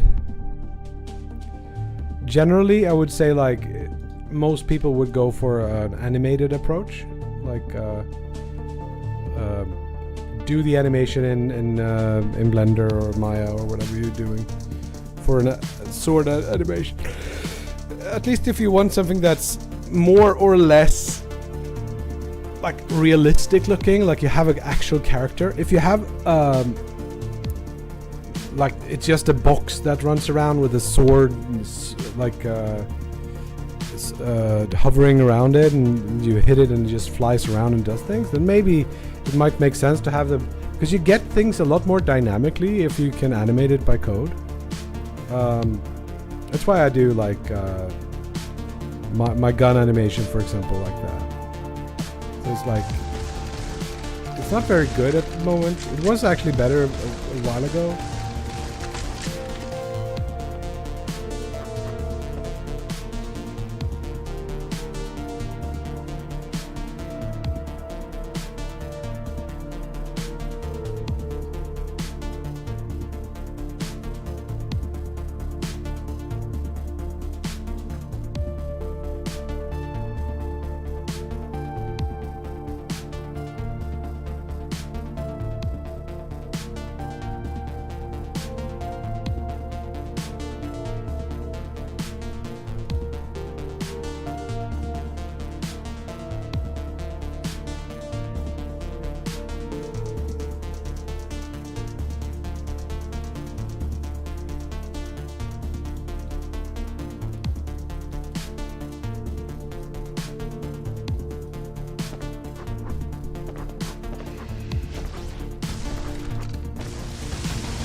Okay, let's make a commit. I think this is pretty good.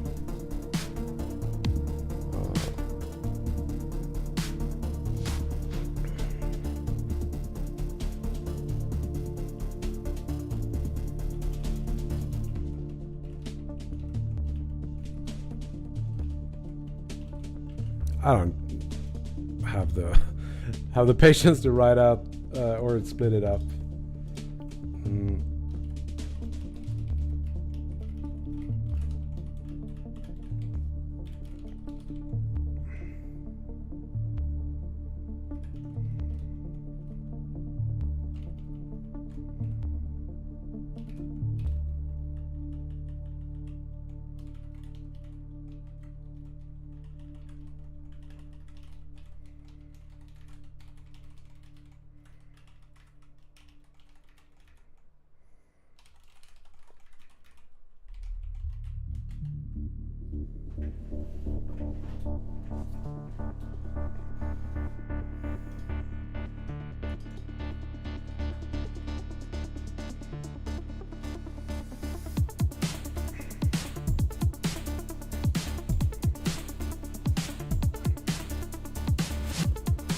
Wonder if you.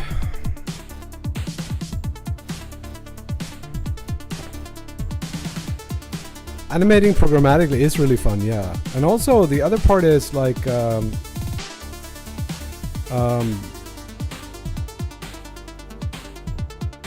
if your skill set is more into animating, like in a program, obviously do that, or the opposite.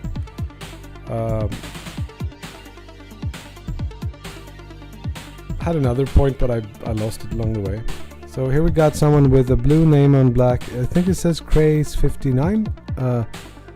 Hey there, would you have advice for anyone working in a AAA company but scared of all the tech and game lifestyle? Thinking of going indie but not sure which will be better. I would advise against going indie right now.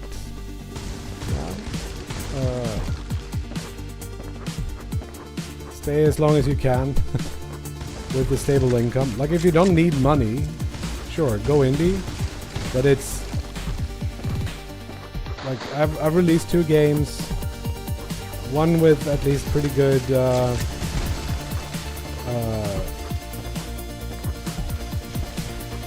public reception and one with a little bit less, but like I still don't make, I haven't made any money from game dev or like any substantial. I made like $100 here or $100 there from Steam, but it's really hard to make money as an indie.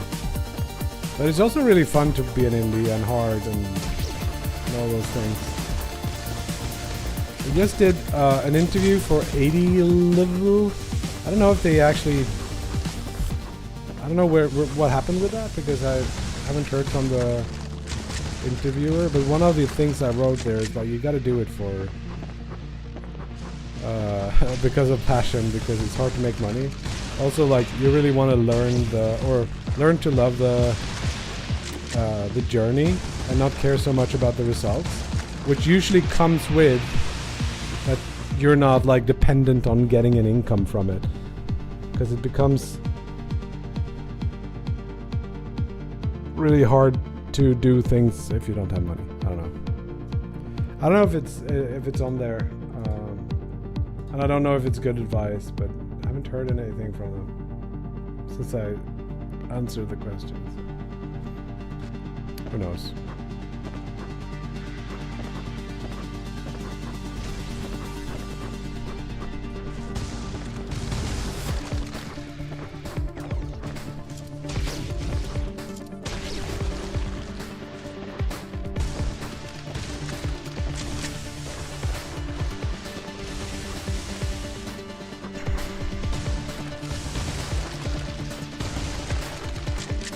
So let's that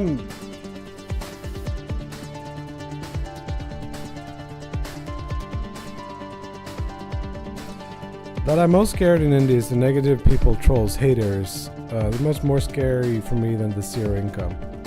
Yeah.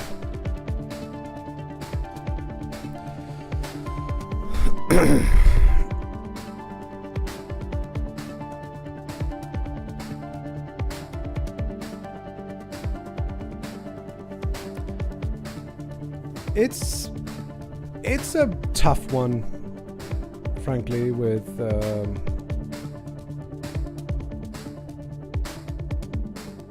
like the perception or whatever from the world online. Yeah, it's not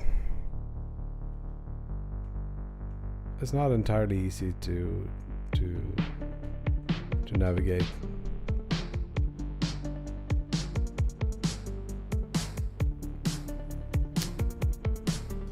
There is like so many more things you have to do when you're indie. Like you forget about all the accounting and like planning for when to sell something, or going like around and try to seduce publishers, or looking over contracts. Is like paying salaries, tax season. It's it is what it is. I still have not regretted going indie. I don't want to paint it too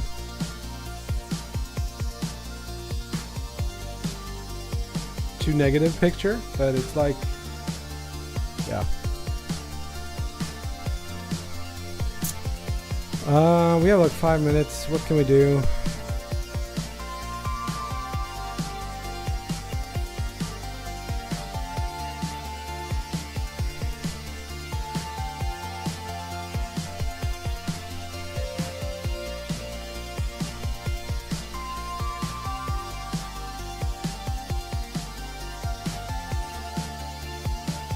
I've been thinking about adding a teleport to the slasher enemy to make them more dangerous.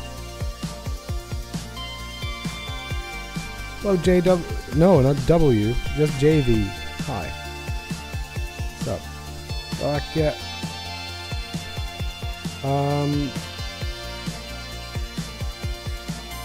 Oh, the thing about procedural animation and versus like handcrafted animation. The thing I was about to say was you can actually mix them.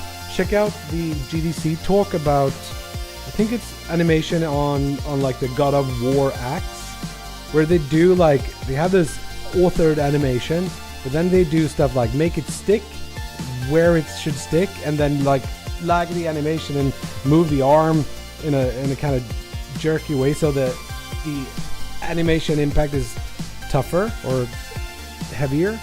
So you can actually mix procedural with authored, and I think that's maybe the best of both worlds.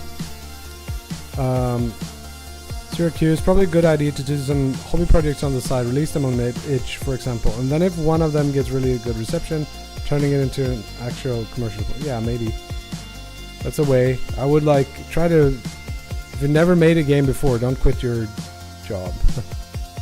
And actually like release it at least on itch, but I would say like almost release it on Steam so you know how that works and how that reception would be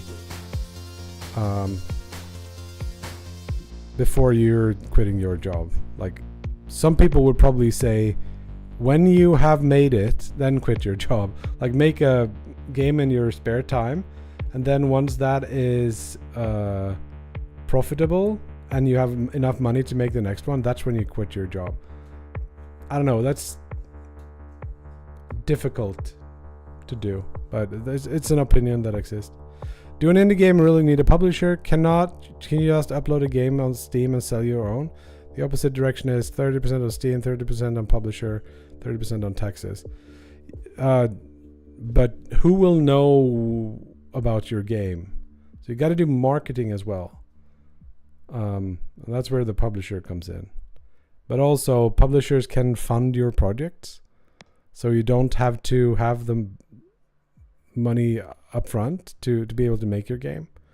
And that, of course, they want some cut for. Marketing is like 50% or more of the indie job. Yeah, you kind of do marketing. I guess this is marketing when I'm talking about it here, to some degree at least. But also, you kind of build it into your process. You make more marketable games. It's a good start. Can't afford to put money in ads and marketing. Be better revenue, especially if you're confident with the quality of your game. I don't think ads are that great usually, depending on what you do.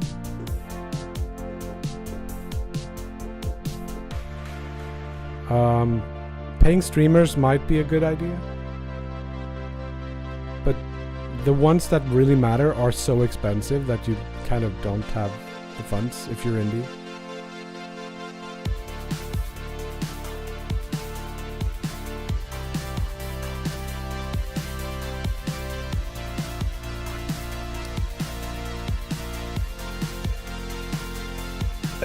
Depends on the publisher how much they put in, but the budgets for AAA is like 50-50. It's really weird. For indie, it's kind of different because we do different things. We do a lot of like PR outreach, and it's sometimes hard to like measure the. So my publisher had like a bunch of contacts that we could leverage and like use. It's hard to put a price on that. So it depends.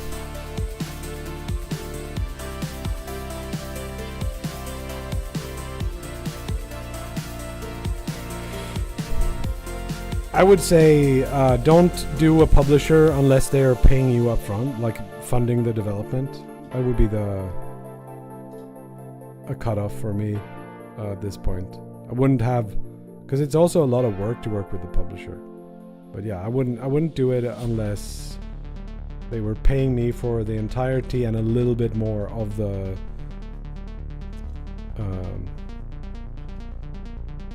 process, or the dev budget.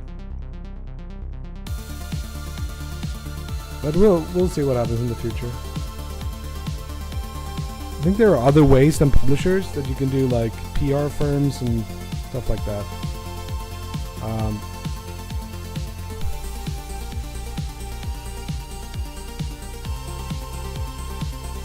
So I guess we're not making it through to the slasher enemy here. How would I even...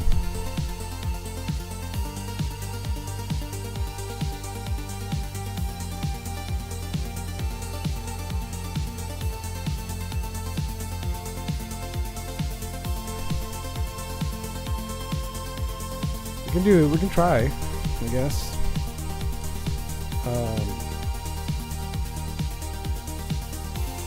We can do something here, like link forward if at a certain distance. So what I'm thinking for easy things, we do like path. The path size is actually more than 3.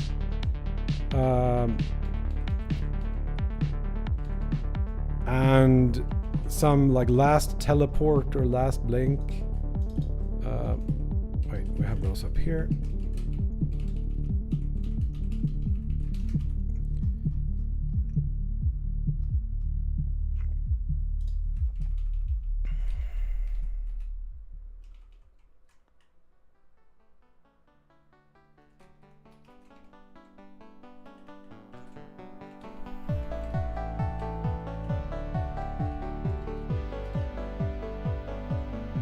Why doesn't my keys work? There. Strange.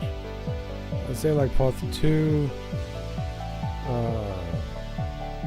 No, we'll just do time since last blink is larger than, let's say you can only do it every 1.5 seconds.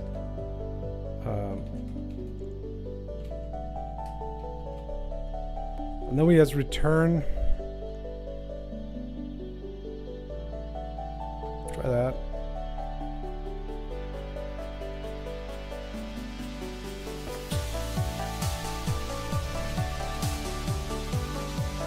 Why doesn't it pick this window?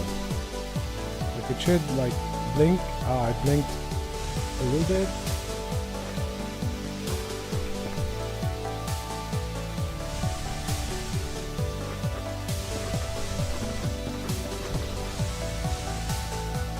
We need to be not like attacking as well. And not is attacking.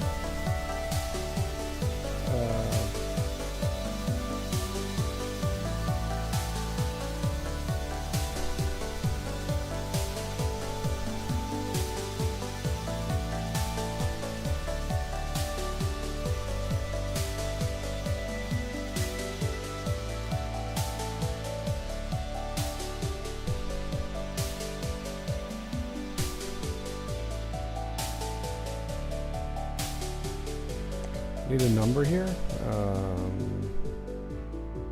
Attack distance. Let's break these up. That's a bit too long. I don't know if attacking is a thing. I don't think it is.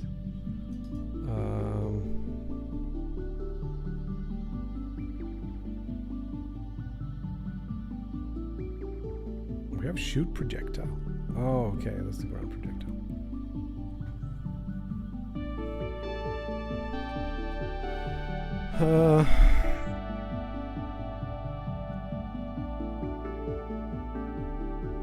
So I don't know if I'm attacking.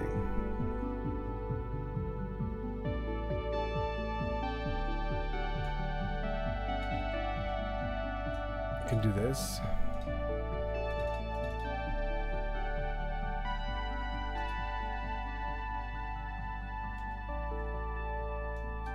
And then we can teleport closer. We probably should pick another way of doing it. But this is a way. And it's larger than 3, which means we can do the 3. It probably should be like...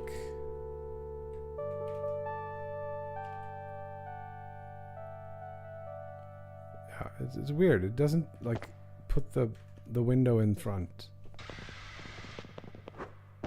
Here's the guy.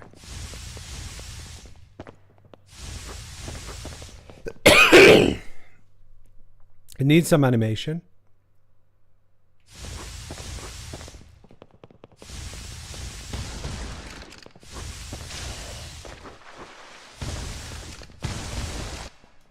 So it's like disappearing and appearing with a something.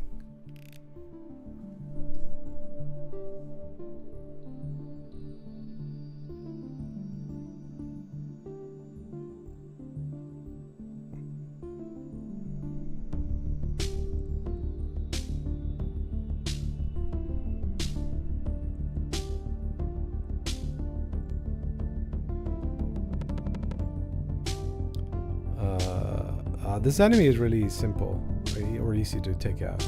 But I gotta go. I gotta pick up the kid at school.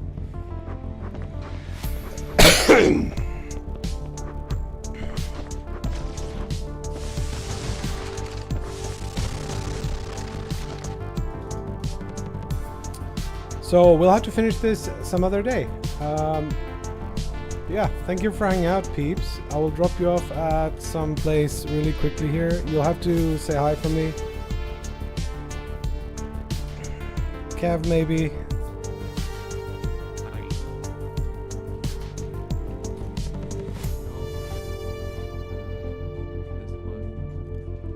Yeah, come back. We'll talk more. And yeah, be nice to Kev.